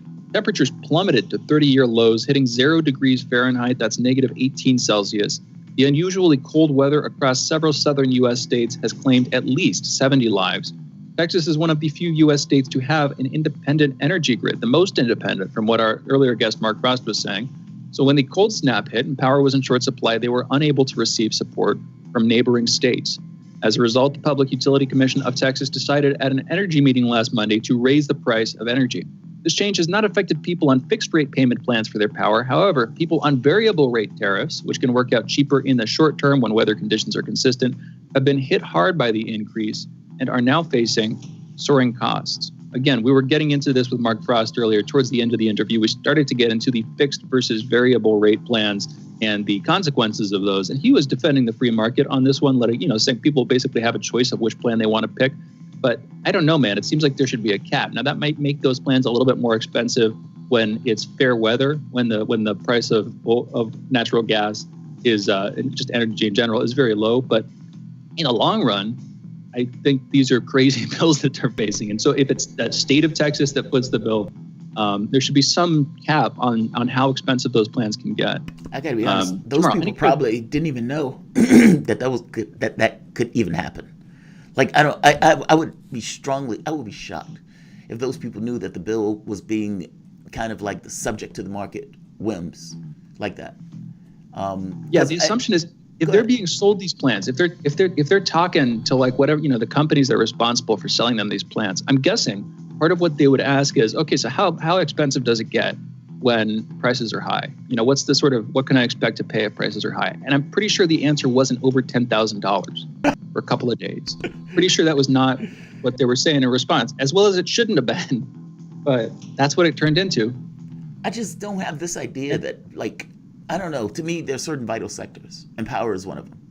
And it's not something that should be up to the whims of the market. It just seems like because there's some things that you need it to be about the thing. Like if somebody is getting healthcare to surgery, well, you want that surgery to be about the surgery. There's something mechanical that needs to be fixed. You want it to be about it. You don't want it to be about a profit-making enterprise where the guy's like, I can make a buck off this person's cancer. It just creates these weird incentives. And the same thing with this. Like if people need electricity, people need transportation. Those are like flat things, basis of operation that people need. Do we really want those things up and subject to the market whims? Look, I would agree with people that there are things that the market will do well. I don't need the government creating ink pens for the, you know what I mean? I don't need them creating cars. By the same token, there are things that, we probably should not necessarily have out there for market. And I got to be honest, power is one of them to me. So I get where Mark Wood is coming from when he says nuclear, but I don't buy that nuclear is a necessary thing. I mean, for example, the moment that you get battery technology and you get the other technology, suppose, for example, solar power on people's houses where they're not necessarily stuck with the grid, where the house itself can basically generate power. I know that wouldn't have necessarily solved this issue in Texas, but it would have gotten them a little bit further than what they were. I don't know. I just think we can make certain choices and decisions that mitigate stuff like this before it happens. I just don't think we can do it if it's entirely on somebody entirely always making a buck out of it. I hear you. And I didn't mention this earlier. We talked about this off the show in our calls. Mark Frost, absolutely perfect guest to bring on to talk about our winter storm. Again, Mark Frost. The family Move on to the headlines. The family of an 11-year-old who died in Texas is suing power company Entergy and grid operator Electric Reliability Council of Texas, that's ERCOT, for more than $100 million citing gross negligence over the boy's death. Christian Pavon died on Tuesday after a frigid night in his family's mobile home in Conroe, Texas. The home had been without power since the Sunday before. The lawsuit claims Pavon died of hypothermia. The cause of death, however, has yet to be released by medical examiners. A 95-year-old former Nazi concentration camp guard was deported from the U.S. and arrived Saturday in his native Germany, where he was being held by police for questioning. The U.S. Immigration and Customs Enforcement Agency said in a statement that Friedrich Karl Berger, a German citizen, was sent back to Germany for serving as a guard of a concentration subcamp in 1945. The case was investigated by the U.S. Department of Justice. In international news, Kremlin critic Alexei Navalny will remain behind bars after a Russian court rejected his appeal over a 2.5-year jail sentence handed down earlier this month. Then, in a separate case also heard on Saturday, Navalny was found guilty of defaming a World War II veteran and fined over $11,480 American dollars to be specific. Navalny was arrested on January 17th upon returning from Germany, where he spent 5 months recovering from an alleged nerve agent poisoning that he blames on the Kremlin, an accusation which Russian authorities have rejected. Earlier this month, Navalny was sentenced to 2 years and 8 months in prison for violating terms of his probation. The sentence stems from a 2014 embezzlement conviction that Navalny has rejected as fabricated. The European Court of Human Rights has ruled to be unlawful. It basically involves Yves Rocher, a French company, who says that from their end, it's 100% valid. They haven't stepped into this, but the French company at hand here has supported that case. Anyway, his arrest and imprisonment have fueled a huge wave of protests across Russia. In response, about 11,000 people have been detained, many of whom were fined or given jail terms ranging from 7 to 15 days. Iran and the UN have worked out a temporary deal extending UN observers access to continue monitoring Iranian nuclear facilities. Iran has also said they would recommit to the terms of the JCPOA if the United States upheld its position in the deal, which the U.S. left in Trump's term. In Myanmar, hundreds of thousands of protesters have turned out in one of the largest demonstrations yet against the military coup. Businesses closed as employees joined the front lines of those protests. Myanmar has seen weeks of protest following the coup earlier this month on February 1st. At that time, military leaders overthrew Aung San Suu Kyi's government, placing her under house arrest, first charging her with possession of illegal walkie-talkies, yes, you heard that right, and then with violation of the country's natural disaster law, both seen as pretenses for her detention. Protesters are demanding an end to the military rule and for the release of Ms. San Suu Kyi, along with senior members of her National League for Democracy party. A statement from the military said that protesters were, quote, now inciting the people, especially emotional teenagers and youths, to a confrontation path where they will suffer the loss of life, end quote. I don't doubt that it would be the military inflicting that loss of life. So I'm not sure why they're trying to pass the buck off on that one. And military cautioned the people against riot and anarchy. This warning comes after at least 2 people were killed in protests on Sunday. In Spain, riots caused by the imprisonment of rapper Pablo Hasél continued for the 6th day in a row. On Saturday, over 30 people were detained during protests in Barcelona, Lleida, and Tarragona after protesters set up barricades in the center of Barcelona and set them on fire. Reportedly, protesters also set fire to parked motorcycles and mopeds and threw rocks at police. Shops were looted, some notable buildings damaged, including the music hall and the stock exchange. In Haiti, large crowds of Haitians took to the streets again on Sunday as a standoff between President Jovenel Moïse and the country's opposition movement stretched into its 3rd week. These protests stem over a dispute on the president's term limit, which Moïse has stated ends in 2022. Protesters, however, say he should have stepped down on February 7th, citing a constitutional provision that starts the clock once a president is elected, not when he takes office. Unrest began last year after Moïse failed to organize new elections, leaving legislative and municipal positions empty across the country. Opposition leader André Michel has stated, quote, we want the international community to understand that the Haiti people won't back down on their demands. Jovenel Moïse must leave the National Palace for a peaceful transition that can lead us to the elections, end quote. The international community, including the United Nations and the administration of U.S. President Joe Biden, have largely voiced support for Moïse to remain in office until 2022. In Niger, deadly violence struck during presidential election Sunday when 7 members of the National Electoral Commission were killed after their car hit an explosive device. The explosion occurred in a village in the Tillaberi region in the country's west. The attack happened as the second round of the country's presidential elections was nearing its final votes. Former Foreign Affairs Minister Mohamed Bazoum is running against former President Mahamat Ousmane. The winner of Sunday's vote will succeed President Mahamadou Issoufou, who is stepping down after serving 2 terms. Adina Agalas, an advisor to the region's governor, has stated it's unclear if the attack was intended to target the Electoral Commission officials or if it was related to the election. In Nigeria, 7 people were killed when a Nigerian military plane crashed on Sunday. The plane, a King Air 350, reported an engine failure in flight and attempted to land at the airfield but failed to reach the runway. Footage from the scene circulating online shows that the plane was destroyed on impact and caught fire with nothing remaining except for parts of its tail. In tech news, on Saturday, it was revealed that WhatsApp users who fail to accept the app's new terms and conditions before May 15th will not be able to read or send messages. Earlier last week, WhatsApp said it would allow users to carefully review its privacy update and slow ask them to comply with the new terms. Earlier in February, India's Supreme Court warned the Facebook-owned messaging app that many are becoming gravely concerned about its recent privacy policy notification.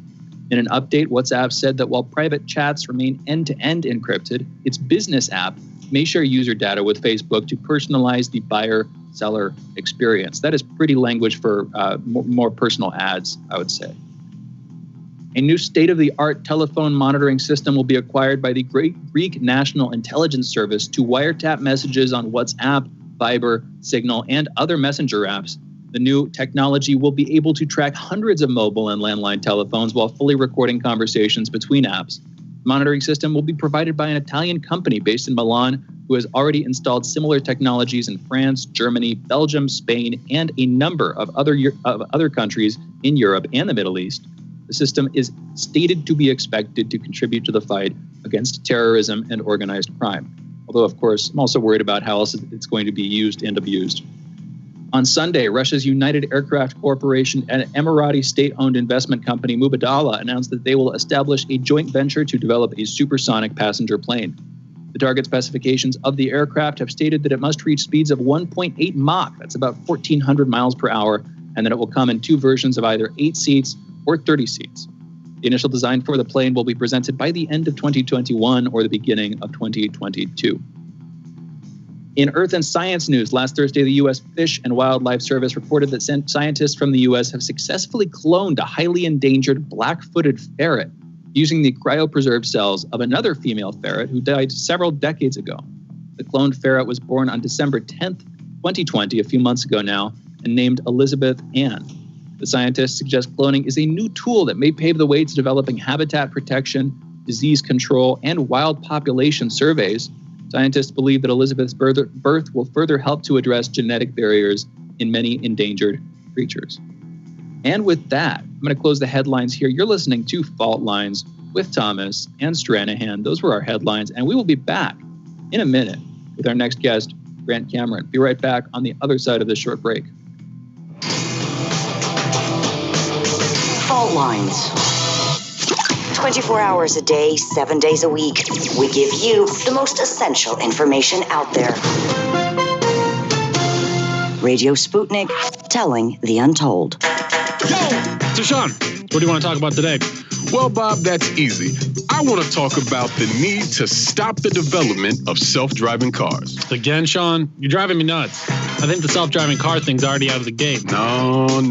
It's never too late. See, now the leading experts in the field, just pick one, whichever one, leading experts have repeatedly warned us about the dangers of artificial intelligence. Look, I'm telling you, man, we have to stop the robots by any means necessary. I see what you did there. Yep. Tune into our show By Any Means Necessary daily from 2 to 4 p.m. Eastern Time on Radio Sputnik. And don't forget to call in at 3:20 p.m. to our studio number 202-521-1320.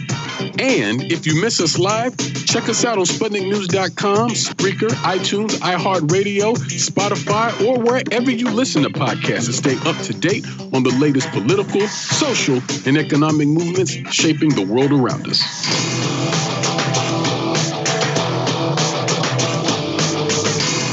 Fault Lines. Welcome back to Fault Lines on Radio Sputnik. My name is Jamarl Thomas. I'm joined by my co-host Shane Stranahan, coming to you live out of our station in Washington, D.C. If you guys live in the area, you can catch us on radio at 105.5 FM and 1390 AM. We're also in Kansas City at 102.9 FM and 104.7 FM. If you guys are digging what Shane and I are putting down, whatever platform you're consuming this content on, give us a like and share that audio or video. If you want to join in on the conversation, you can send us a chat, a tweet, and of course, you can reach us by phone at 202-521-1320. That is 202-521-1320. Your engagement makes this show what it is, so definitely don't be shy. So I, on this channel, and I made the argument even on Political Misfits, about the UFO issue. They call them UAPs at this point. But I've made the argument that it is an important issue.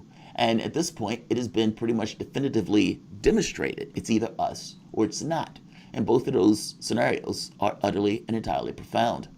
Especially when you have people who are part of the government's program, the ATIP program, talking to the various media organizations and giving interviews.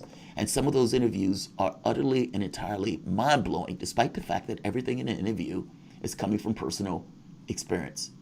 In order to have a conversation on the latest of the UFO saga and the information that's being released into the public, we're joined by Grant Cameron.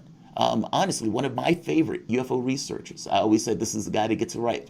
He's a Canadian UFO investigator and author of the book, The Portals and UFOs of Mount Shasta. The Mount Shasta thing is fascinating. If we ever get the opportunity, we have to talk about that. But for right now, welcome to the show, Grant. How's it going? Not too bad, Jamarl. Thanks for having me on. Absolutely. Thank you for joining me. I really appreciate you joining me. I really wanted somebody to talk to about the Bob Bigelow interview because some of the things that he said in an interview is utterly and entirely profound. I want to jump to the interview real quick because there are a few things around it that I want to talk about. But let's jump to the first clip. We have machinery. Now, I want you to notice, though, he doesn't answer this question directly. He changes. And he slightly repositions the way he answers the question. And I think he's doing it for reasons associated. I think he's doing it with reasons associated with what he can and can't say, issues of secrecy. Now, Bob Bigelow, just for people to need to know, is the gentleman who got the contract. He was the CEO of the company Bigelow Aerospace that got the contract basically to study the UFO issue. This was the ATIP program. In fact, he had the preponderance of it, whereas Luis Elizondo, even though he got the most credit, Luis apparently had a smaller portion of it, according to Bob Bigelow. That's something he broke in an interview. So let's play this clip when he's asked about machinery. And I want you to listen to the way he answers this. And I want you to explain or maybe point to why he potentially is answering it in this particular way, Grant. Let's play the clip. Well, I think that machinery really does exist. It does exist, and so, but the problem has been the inability to back engineer, and I kind of think that some things require a weightless environment. So part of that is we don't have it here terrestrially. So what you need is a manufacturing facility where there's a weightless environment. Part of the reason you developed Bigelow Aerospace. For certain amalgams and certain kinds of things, but it's also like, it doesn't do you much good to own a sliver of a case that holds a cell phone to understand, was it even a case? Was it holding something? And what was that something it was holding? And much less, how does a cell phone work? And oh, by the way, it doesn't work at all if you don't have all the communication capabilities that the cell phone needs to communicate with and all that kind of thing. So it's like, it could just domino out into 1,000 different things. So having an answer on a small sliver of something isn't necessarily much, right? So we are embarrassingly, as a species, as a science, as a spacefaring attempting species, behind.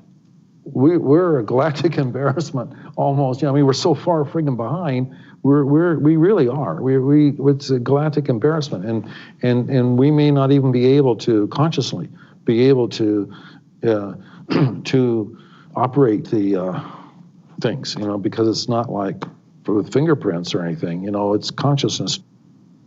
Now that's a fascinating point, because this point is like he's initially asked, "Have you seen this stuff?" And he gets very cagey about answering that one directly, and he changes the answer, or changes the question a bit. And he basically says, yeah, there's technology out there. But he makes a better point. Where he makes this argument that, look, just because you have your hands on it doesn't necessarily mean you know what it is. And you could be holding like a sliver of a phone case, and it's like, how does that give you any context to anything larger? Like, it's utterly fascinating that he's breaking this down like this. But the point I want to get to is the way he repositioned, the way he answered this question. Like, there's clearly something that he can't say and that he won't say. And this goes to Luis Elizondo also. Luis Elizondo is the counterintelligence officer that was running the ATIP program. How do you fashion this answer? Like, how do you frame this answer? Like, when you hear something like that from him, what is your take on that? I mean, because Luis Elizondo sounds slightly different in the way they talk about this stuff. Luis Elizondo talks about knowing and understanding the math, the equations, and it always sounds like you're around the corner from putting a sticker on a U.S., on a alien spaceship. So how do you frame what Bigelow just said here? Okay. I've written about this a lot of times through the years, and he's not the only one saying this. Eric Davis has said it. Elizondo has said it. There was what's called the core story. You're familiar with what the core story is? From 1980s, he helped put off Kit Green, former CIA, ran the Weird Desk, and Jacques Vallée sat down in a Denny's restaurant, and they said, well, there's a lot of garbage going around, there's a lot of stories. What do we know for sure about the UFO phenomena? And what they came up with was what's called the core story. We are being interacted by something.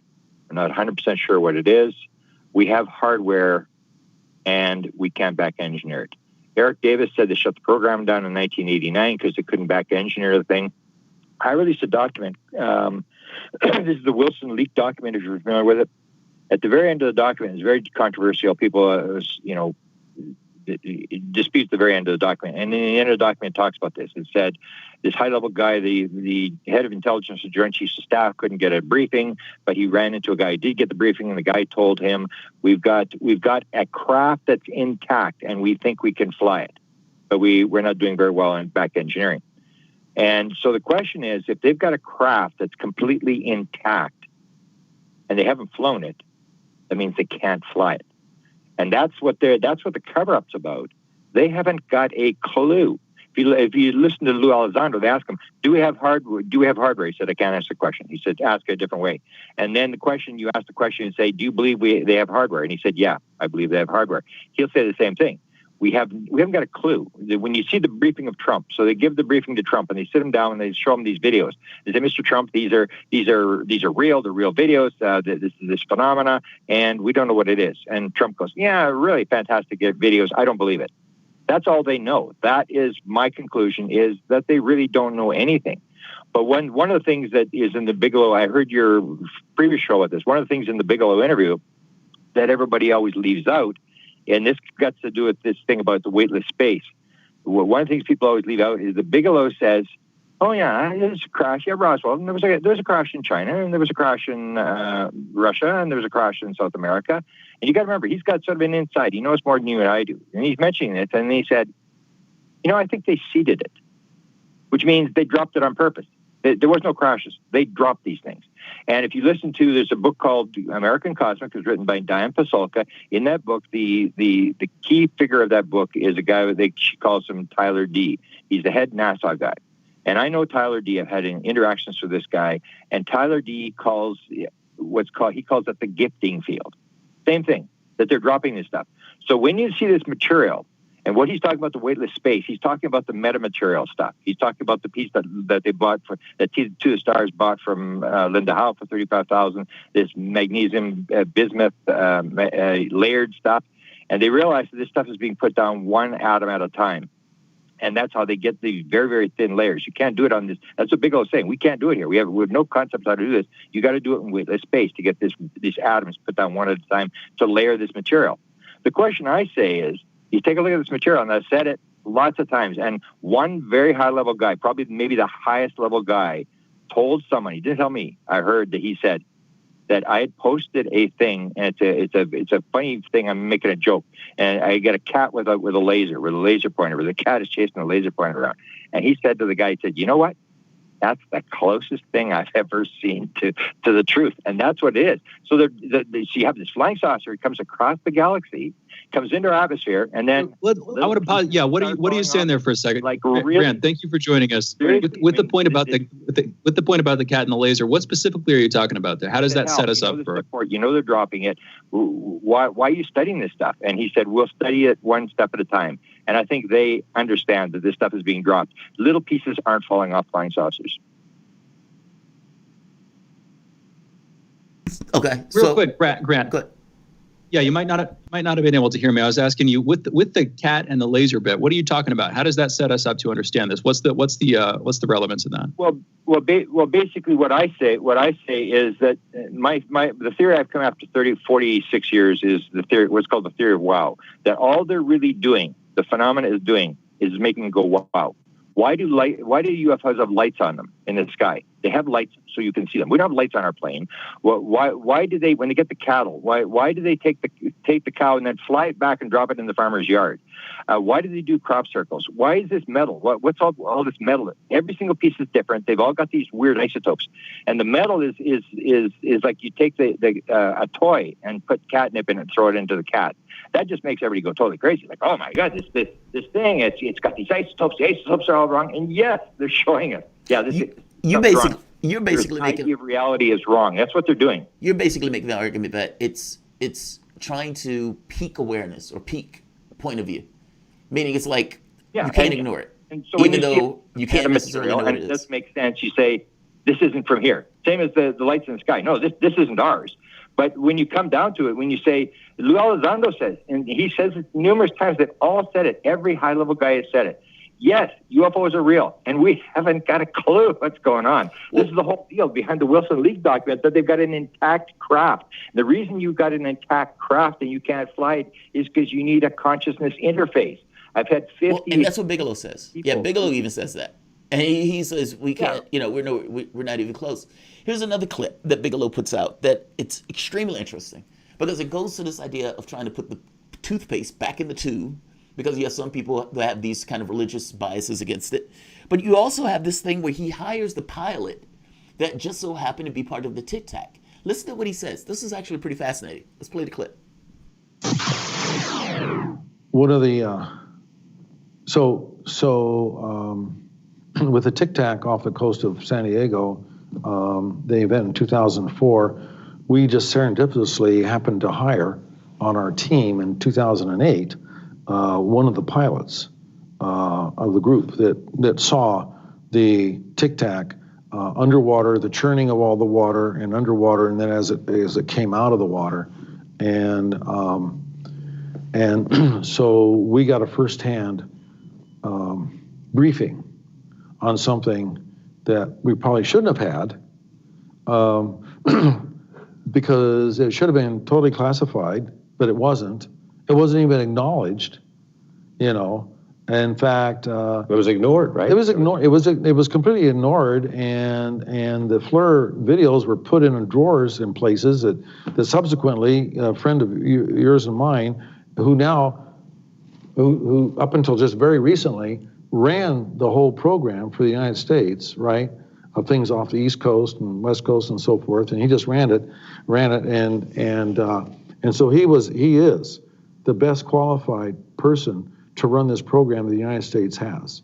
And he now no longer runs it, and they've got somebody that's a couple of ranks lower than him to run the program. And my personal opinion is there's an effort that's going to try to eliminate this or put this back in a back drawer compartment now, because they've changed the rank as to who's in charge. Changed the rank, took the guy who's most knowledgeable out of it, giving them an impossible task to write the master report in 6 months, with no budget. Right. And the guy who's in charge of it, by the way, is doing it on his own time, I think. Yeah, that's right. We had a lot of ducks in a row, and we had bought facilities, spent many. So, again, that's the Tic Tac coming out of the water. Let's do this. We're going to bring you back. We're going to take a break. But I want to get to this notion of how common is it for these things to come out of the water, this first point, meaning is that uncommon in regards to what's being reported? And also, the footage stuff. There's grainy footage that we get to see. But Elizondo made the point before that the footage that Congress are seeing is not grainy, that these guys are seeing exactly the footage, even stuff up to like 50 feet in advance. And so it's like even the secondary question of why are we just getting the grainy footage and why are they getting the good stuff, especially when it clearly seems the good stuff is out there. The voice that you guys are listening to is Grant Cameron, Canadian UFO investigator and author of the book The Portals and UFO of Mount Shasta. You guys are listening to Fault Lines with Thomas and Stranahan. We'll be back in a moment. Fault lines. Tough questions are the most powerful weapon we have. As long as you have questions, we'll keep asking.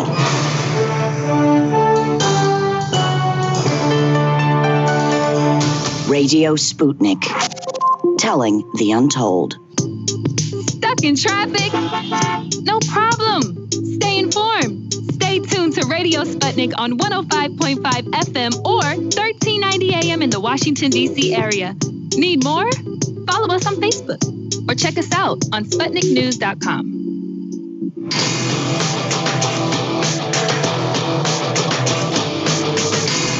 Fault lines.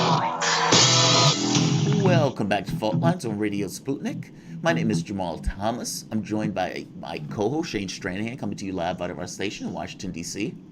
Joining us is UFO researcher, Canadian UFO investigator, and author of the book The Portals and UFOs of Mount Shasta. We're here with Grant Cameron. Grant, I let you hear the clip just before we came out of Bigelow basically making the point about the Tic Tac coming out of the ground. out of the water, but also the people trying to close down or basically cutting off that facility or cutting off the research at the knees. Two questions. How common is it for these things to come out of the water? Meaning, what do we know about this? That's the first point. And the second point, trying to put the toothpaste back into the tube.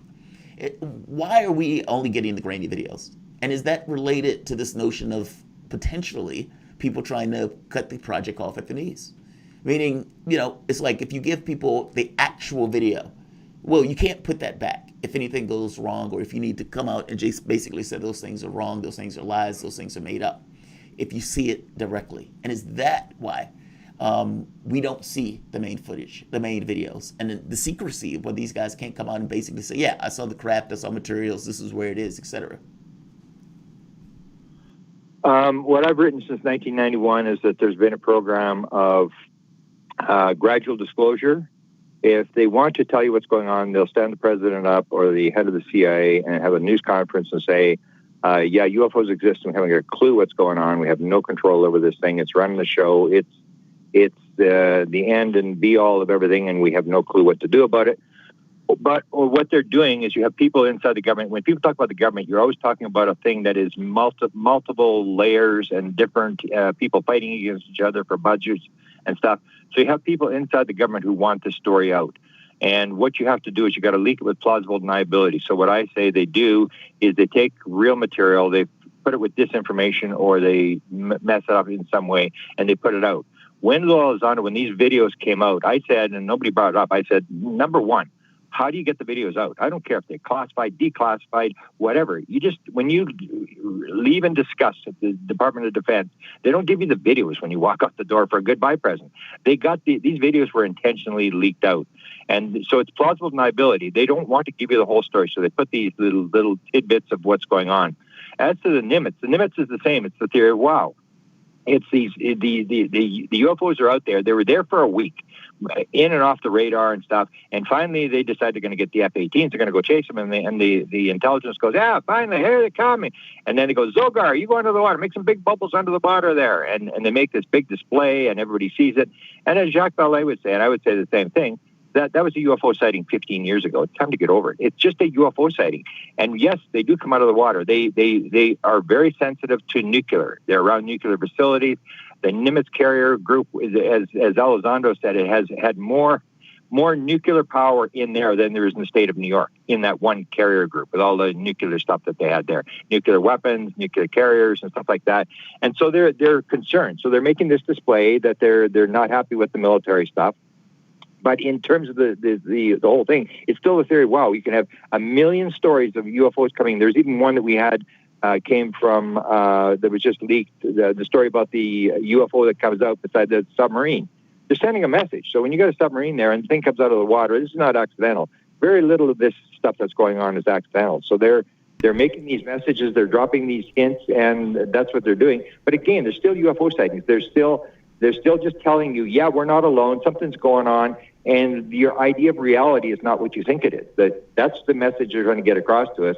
And some people have picked it up, and some people are still into the entertainment aspect of it and counting the numbers and the colors and stuff like that. It's a much deeper problem than that. It's the idea that consciousness, how do you fly the thing? You fly with the consciousness. When Tom DeLonge went into the Skunk Works, into Area 51, and he's having the conversation, he had the conversation with the head scientist at Lockheed, and Lockheed guy said, I don't care about anything. He said, I just want to, how did it get here? How does it work?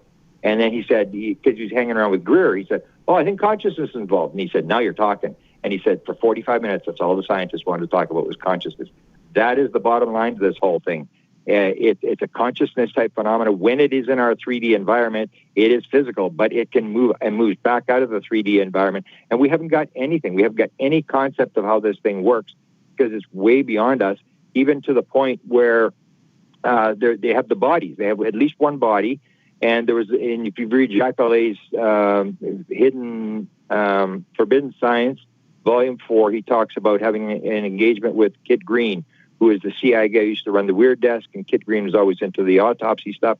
And so he said, well, we can't get anything with this metal stuff. We're not getting anywhere, but you guys over there with the body stuff, you're probably getting something. And Kit Green says, perhaps the body stuff is just as much of a dead end as your metal stuff. And that's the whole thing. They haven't got a clue what's going on. Just because you got a piece of metal, and people get this idea, we got this piece of metal, we're going to build a flying saucer, and they don't realize the stuff was dropped. Or there's the latest one that just got released, which was held secret for a long time, which was actually shown to Chris Bledsoe, was a piece of metal. It looks like a honeycomb that's melted. So, what's the deal? I mean, when it hits the ground, suddenly the thing starts to melt? They're doing this on purpose. They're dropping this stuff. And what the government is trying to do is trying to get this stuff, they're trying to get it into the white world to investigate. But the reason they demoted this guy and changed the program and trying to kill it is because if you're in the government and all the money is in your pocket, you're not about to let everybody else come walking in and get the patents and do the inventions and stuff. It's always going to be a fight for budget. So the guys who have control the data, who control the hardware inside the government are not about to let this thing slip out of their hands. They don't care. It's like the story that George Bush told Jimmy Carter when he was coming in. Curiosity is not sufficient need to know. They don't care whether we're interested. They don't care what you want.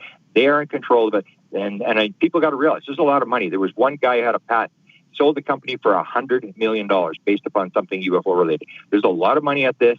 A lot of people have got vested interest in this, and people are going to try to shut this down. It makes total sense that people who control the thing are saying enough of this, and they're going to shut it down. So they demote the guy, they put no money into the program, and the thing's just going to die on the vine. Yeah, that's unfortunate, especially with the idea of the Senate briefing coming up, or the congressional briefings coming up. There's one more video I want to play, and this one is Luis Elizondo. And I want to get your impression of him, because I got to be honest, I don't know how to frame him. And I look at him, sometimes I look at him as a spook. Sometimes I don't necessarily understand his mission.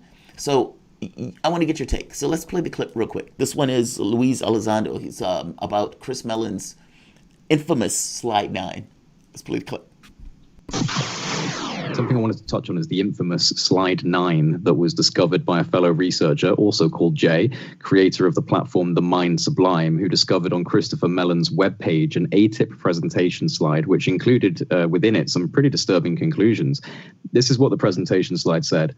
The science exists for an enemy of the United States to manipulate both physical and cognitive environments in order to penetrate US facilities, influence decision makers, and compromise national security. The slide then goes on to list the applications of this science, which includes psychotronic weapons, penetration of solid surfaces, alteration or manipulation of biological organisms, instantaneous sensor disassembly, unique cognitive human interface experiences, and one of the most disturbing and intriguing, anomalies in the space-time construct. Now, this slide, if I'm correct, is essentially saying that a science or technology exists that would allow for the complete and total manipulation of both cognitive and physical environments, including the manipulation of the very fabric of space-time itself. Is that correct?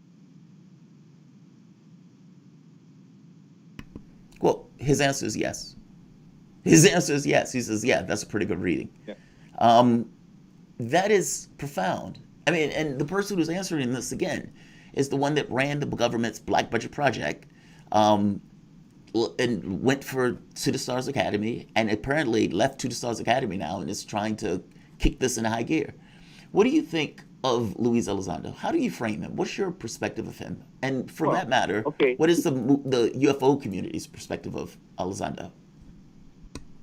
Well, every season different. The way I see him, he's a military guy, so he's going to say, in fact, I've had contact with government people, and I said, hope we're not going to go down the road of we're going to try to shoot these things down again. I mean, we're not going to be that stupid, are we? And because he's a military guy. That's all he really worries about. I call it the Nuremberg defense. I salute and I do what I'm told. So they're not really necessarily going to, do maybe what the right thing is whatever you're told to do. And everybody's an enemy. In the U.S. military, it's all ego. It's me, and if you're the military, if you don't have an enemy, you're going to lose the $730 billion defense budget. We don't need you anymore. So, of course, everything is a threat. But what they're talking about with all this stuff that they listed on slide 9 was not the UFO stuff. It was how the program started. Bigelow ran OSAP, which was the big program.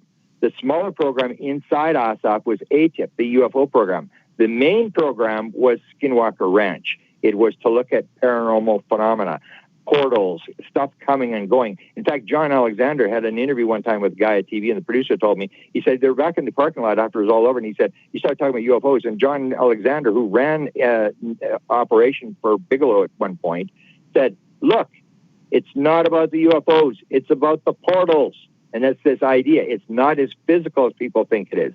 It is not what people think it is. So when they went to Skinwalker Ranch, they were looking at all this port stuff, like stuff appearing, like metal falling out of the sky, all this kind of weird stuff. And they realized that if we can get this technology of being able to get into people's heads and make stuff disappear and reappear and all this really weird paranormal stuff, we can rule the world.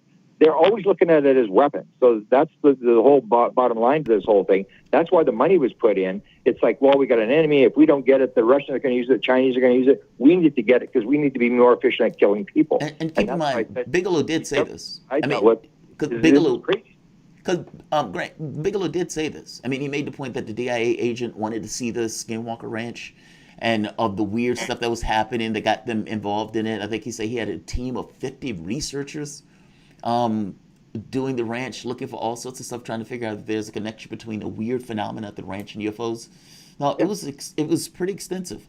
I'm curious, what do you think? And what's wild about it too is the notion that things were following these people home, and that what really freaked him out was when apparently the government agents were being, I guess you could say, quote unquote, haunted of sorts by whatever the particular phenomena was that he was engaging. Bigelow never knew what he was engaging. And that in and of itself is weird. Like he never knew. He never understood it. And he even gave up the ranch because he got sick of it. But it depended who you were. So Bigelow never had any experiences at the ranch, nor did John Alexander. But Eric Davis had lots of encounters, and they had the one with the special forces guys. So Bigelow had hired all these people. ex-military forces, special forces guys, things like that. And he went in, and those guys, and George Knapp said, the ones that were most aggressive towards the phenomena had the worst experiences. Interesting. This hitchhiker phenomena happens to every UFO experience. And the question is it the phenomena following the person, or is it connected to the person? Is it a random event that's happening, or is this person part of the phenomena? So One last thing, Brent, because we're going to have to close this out. But within let's say a minute or two, what's coming up? Because you were like a year and a half ahead of everybody else, and basically talking about the stories that were going to be released from the New York Times. So 2 questions. How did you know it? Meaning, how were you that far ahead of everybody else in regards to saying this is what's coming down the pike? And currently, what is coming down the pike now? Well, they're going to do more of the same. There's more stuff that's going to be leaked out. Elizondo is a key guy now. They're briefing the 5 countries like Canada, Britain. They're passing this material. But they're still trying to, depends who you're looking at. The Elizondo is going to try to get money for the military. Putoff wants money for zero-point energy. Everybody's got a different thing, but they're moving into this idea where you go into Congress and you scare the living daylights out of Congress, and you say, if we don't solve this, they're going to come and eat us, and it's game over. And Congress said, how much money do you want? And everybody's going to walk out with a suitcase full of money. That's what they're pushing now. They're still pushing this idea that you get this report out, and then you go to the thing, and then you spin the threat thing. We've got to get this. Either the Russians are going to get it, or the beings are going to come and kill us. And they've been around for thousands of years. And as far as I'm concerned, it's their airspace, it's their world. We should get out of their airspace. And you do the threat thing, and they're going to go for more money. So Congress will authorize some sort of stuff, and you're going to get this fight by the people on the inside to stall it. And they ultimately have the cards where they can stall this kind of stuff. You can walk around Congress. It's more of the same. You're going to get more of these leaks, more of these little things. But in the end, you're really not going to get the disclosure that people think are coming, because in the end, the story is they don't know what's going on, and they are never going to release that. They have no control over this phenomena, and not a chance are they going to leak that. That's the story they're covering up. The voice that you guys have been listening to is Grant Cameron, Canadian UFO investigator and author of the book Deporters and UFOs of Mount Shasta. You can follow him on Twitter at Grant Cameron, and on Facebook at Presidential UFO, and on YouTube at Grant Cameron White House UFO. You guys are listening to Fault Lines with Thomas and Stranahan. We will be back in a moment.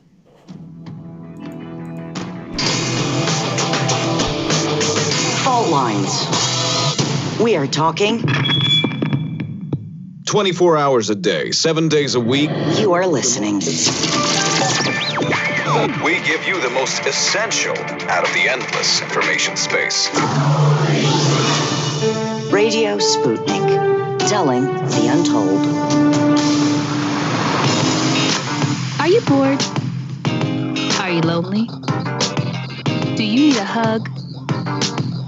Well, we can't give you that, but we can keep you up to date on Radio Sputnik.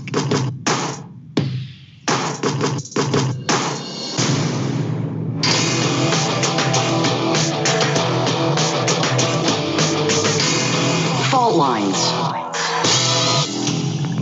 And we are back, and we are taking your calls. You're listening to Fault Lines with Thomas and Stranahan, and our phone lines are now open. We're on the wrap segment of today's show. Phone number is 202-521-1320. Again, that is 202-521-1320. Interesting conversation with Grant there. I think there was a little bit of an audio problem. There was some difficulty with the back and forth, but interesting stuff.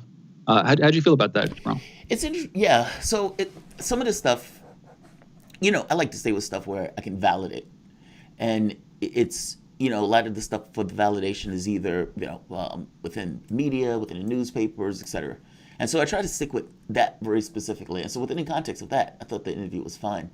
The Skinwalker Ranch stuff, if people look into it, it's utterly bizarre. And that's why I never bring it up. But Grant is right that a lot of the research that these guys were doing was at that ranch. And it was because the government was interested in that ranch and the weird phenomena. And the DIA agent that initially went there, so was seeing weird stuff. That was the thing that basically piqued the interest and was one of the instigators for them getting the research in the first place. And the whole point was, does this have anything to do with craft and UFOs? Luis Elizondo was a smaller part of the project. And so it's like all of the stuff just so happens fits together, even though it gets really bizarre, really strange. But it is what our government was studying. The Popular Mechanics article goes exceptionally well into it.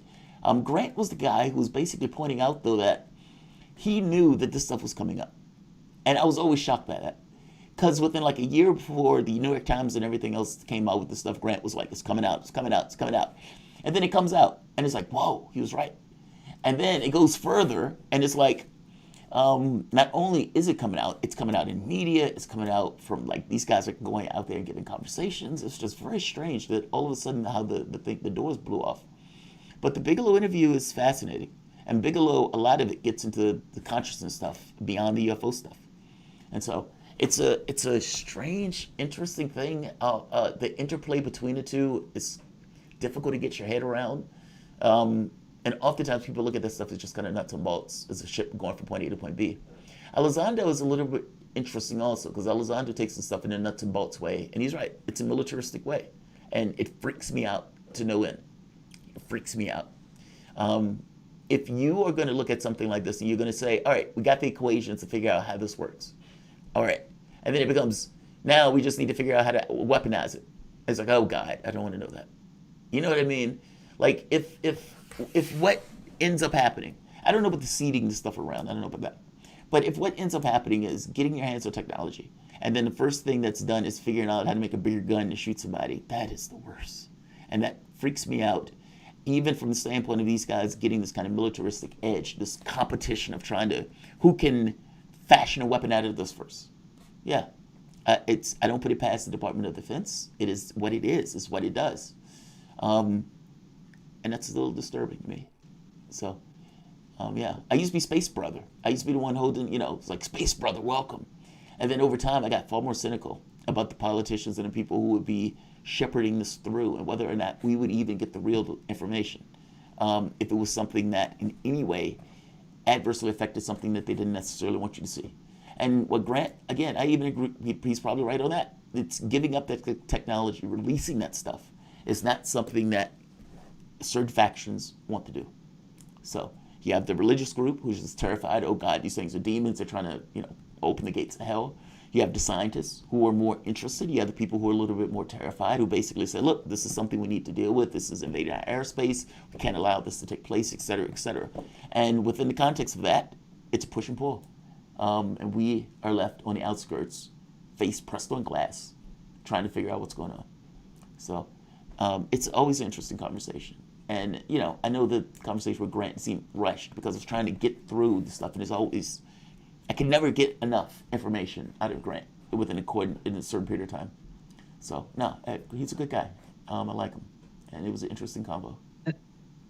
Okay, but then there's also this idea, we're taking calls 202-521-1320. There's also this idea that these are not aliens, that the unidentified flying objects are secret military projects from some other nation on the face of this earth. Now, running against that, at the very least, you've got the two classic views. One is the Fermi paradox, which basically says we should see alien life, yet we don't. You also can tie into that the Drake equation, which is a sort of loose equation that looks at the number of stars in the galaxy, the number of planets orbiting those stars. There are a bunch of different variables in that equation. But it also shows that with the parameters on that we see in the universe, we should have a lot more life visible to us than we currently do. So on the one hand, you've got those arguing for it. On the other hand, it's kind of a big thing to ask people to believe in some sense, that there is, either by conspiracy or neglect, whatever the case, that there is alien life out there that we are not aware of. It's not known of, at least on a wide scale. I mean, so what about this argument that it's just an advanced military project that they're choosing to sort of selectively leak out through something like To the Stars Academy and through these releases in 2017? What's your take on that, Jamarl? Well, look, my argument was always it's either us or not. The thing is, if it is us, I got to be honest, it's kind of terrifying because the technology that we're talking about that is being exploited. There was one thing that I made the point to people, though, that it may not be something as extravagant as it looks. Like, it may be one aspect of technology that's uncovered and exploited in a way where, like, whoa, that looks godlike. Does that make sense? Like let's say, for example, I figure out how to use electricity to generate gravity. What can I use for that? And if I can build a ship that uses that, what would you look at? What would you see that as? If you were just flying in a regular ship, you would think it's magic. I mean, the catch is, and the argument that many of the people make, especially Luis Elizondo and some of the people who are like the pilots and everything else, is we don't have the capabilities to do it. The people would be basically crushed in the ship unless there's some kind of inertial, mass inertial thing. But again, depending upon the way the technology is being exploited, I mean, the ship moving from point A to point B might be using gravity in a way that doesn't necessarily translate that momentum to the person in the ship. So look, I hold that open, right? I always open it. It's either us or it's not. I just think the idea that is us gets pretty extreme. I mean, because there are all sorts of things that would need to be true for it to be us. And I don't know, it's possible. But it's just as possible that it's not. I mean, I don't buy the Petri dish argument of Earth just in this kind of Petri dish. And that God, because at that point, I think you have to invoke God. And just because we don't see other civilizations doesn't necessarily mean that those civilizations are not necessarily out there. Those craft clearly have the ability to show in and out whenever they want to be seen or not want to be seen. So that stuff is a wild card. But I accept the argument, right? I never necessarily downplay the argument. I always accept it could be us or not. We have Jerome from D.C. Jerome, what's going on? Good morning. A long-time listener, first-time caller, and I appreciate you for talking to me. This alien phenomenon that you all are speaking about today, I want to congratulate you all on having the courage to speak about such topics that the big news corporations do not cover. Being said, I'm very familiar with alien, I shouldn't say alien technology, but studying how aliens built the pyramids, and that some forms of aliens are almost like considered to be deities, like the gods or the creators of this world and the people that inhabit it. To say that the American government would be scared and trying to use certain technology to either increase their budget or other countries and nations to be on top is not surprising at all. I totally believe everything that you're saying right now to be true, me personally as an American citizen. Jerome, I do want to make one point. The pyramid stuff, I don't know about that. Like, keep in mind, I'm stuck with being able to only make a point that I can defend. And that's not necessarily one. Even though I do agree that this is something that our government probably is invested in regards to trying to figure out clearly. I mean, we have the people who are part of the program coming out talking to the media at this point. Thank you for the call, man. I appreciate the call. Well, Shane, this is another end of a show. Interesting close for it. Let's close it out. Yeah, thanks everybody for listening. Fault Lines with Thomas and Stranahan. Thank you to our callers, our guests, our producers, our engineer, and you for listening to the show. We'll be back tomorrow, folks. Signing off, Fault Lines with Thomas and Stranahan. Fault Lines with Thomas and Stranahan, another one in the record books. Grant is a good guy, man. I always appreciate when he comes on, because I haven't had him on in a while. His video on Clinton, the Clinton leaks, is phenomenal. It's so good. It's so wild. And again, like I said, he was the guy who knew that stuff was coming like a year or 2 years in advance. It was like, this is coming up, this is coming up, this is coming up. You're not going to get disclosure. You're going to get confirmation. Making a difference between the two as information and data is going to be put out in a way that makes it clear that this is real. You will not get the craft where, it's like, here's the craft, kick the tires and go on with your business. You are not going to get that. And even in this video, he made the point of saying, yeah, this is not disclosure. In fact, they're going to hold on to that information as hard as possible. So shout out to Grant for coming on. Blankenship, the Gaggle, the guys from the Gaggle, thank you. And Mark Frost. Mark Frost is always good. Mark Frost is always an interesting guy to me. He's an economist, but he talks about this stuff almost in philosophical terms, especially when he gets into Schumpeter. And so he's always a good guest to have on. Even as a generalist, I think he's somewhat of a good guest, an interesting one to have on. So I'm going to end this here. You guys are probably going to be seeing me later today. I'm going to say like, I'm going to say share, and I'm going to say subscribe. Thanks, everyone. And make sure, wait, we have responses. All right. And this is Trudy. 420 Anunnaki Sumerian text about aliens. See, I don't buy, I know you're talking about, what's his name? Oh, God, I can't think of his name.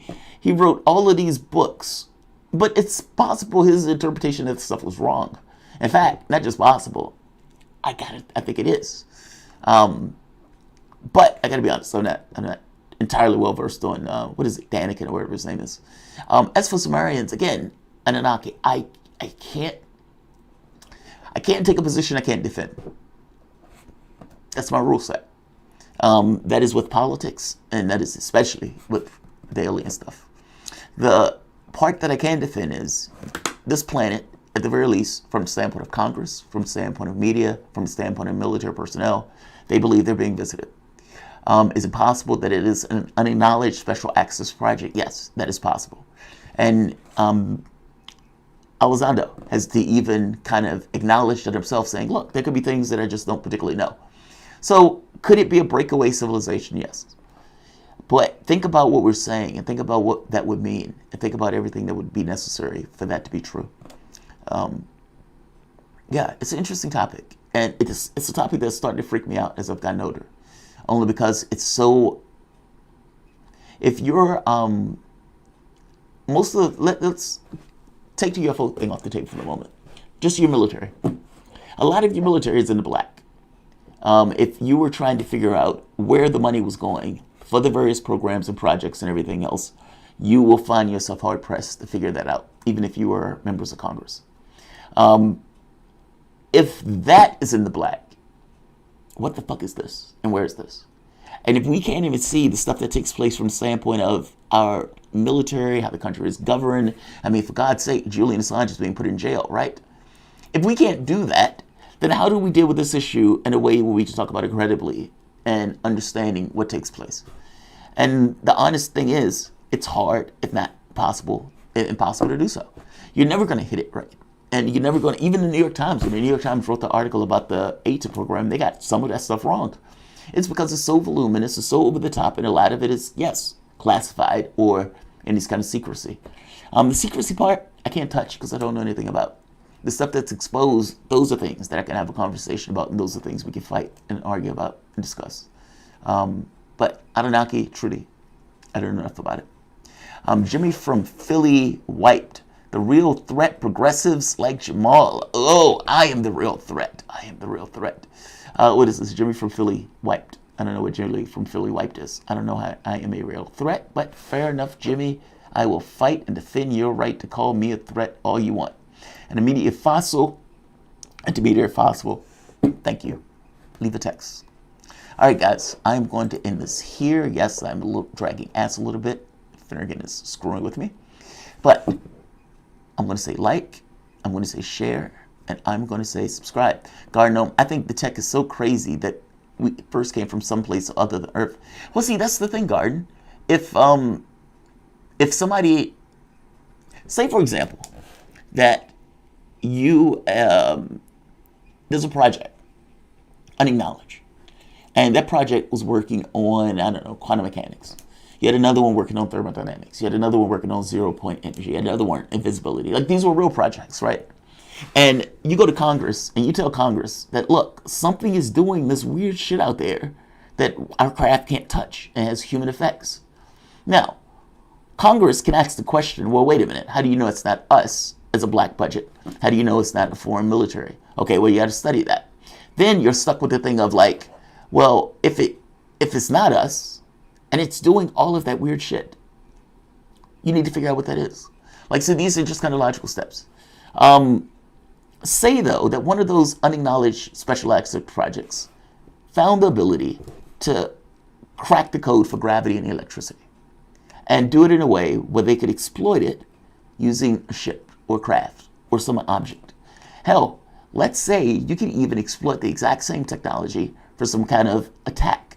Let's say you can exploit the same technology just from moving your craft from point A to point B, and the gravitational effects around the craft affects with people's ability to see it, affects with lighting and everything else, because at that point you're warping space. You might have one technological difference, And that shit would look foreign, depending on how wild the difference is in the outcomes. So I don't, take it off the table that it's us, or it could be us. I'm more inclined to believe it could be us and not us. But the things that people are saying, though, are basically what it sounds like. People who are on the inside are like, we don't know what the fuck this is. We are not in control of this, and we're trying to appropriate what we can in order to craft weapons out of it. And we have not been entirely successful. That's what it sounds like. But look, this is open, right? Gardner, advanced materials development is a black ops thing. Yeah. Who knows what they brute? Yes, agree. Again, my answer is always, it's either us or it's not. I just trend on the side that I don't believe it's us. Still amazed by silly putty and Velcro. I know, right? But think of how many inventions were created from NASA. Just think of it. It's like 4,000 inventions or something like that. And on top of that, think about what it means if your scientists are given this hint that, wait a minute, something is here, or something got here, or something is doing those things. And what do those scientists immediately do? They immediately think to themselves, this has been solved. This was an open question before. This question is solved. We just don't know how to solve it. But at the very least, we know it's solved. And you have this capacity for individuals at that point to work towards those programs. Just because at that point they could see some kind of idea and reality of those things existing. No, it's a big deal. If scientists get into their heads that this stuff is real, even if it's us or not us, what comes out of it could be utterly phenomenal, just from the standpoint of people saying, hey, this stuff is possible, and go towards the direction of trying to make that stuff come to fruition. So I'm going to say like, I'm going to say share, and I am going to say subscribe. Thanks all. I'll see you guys.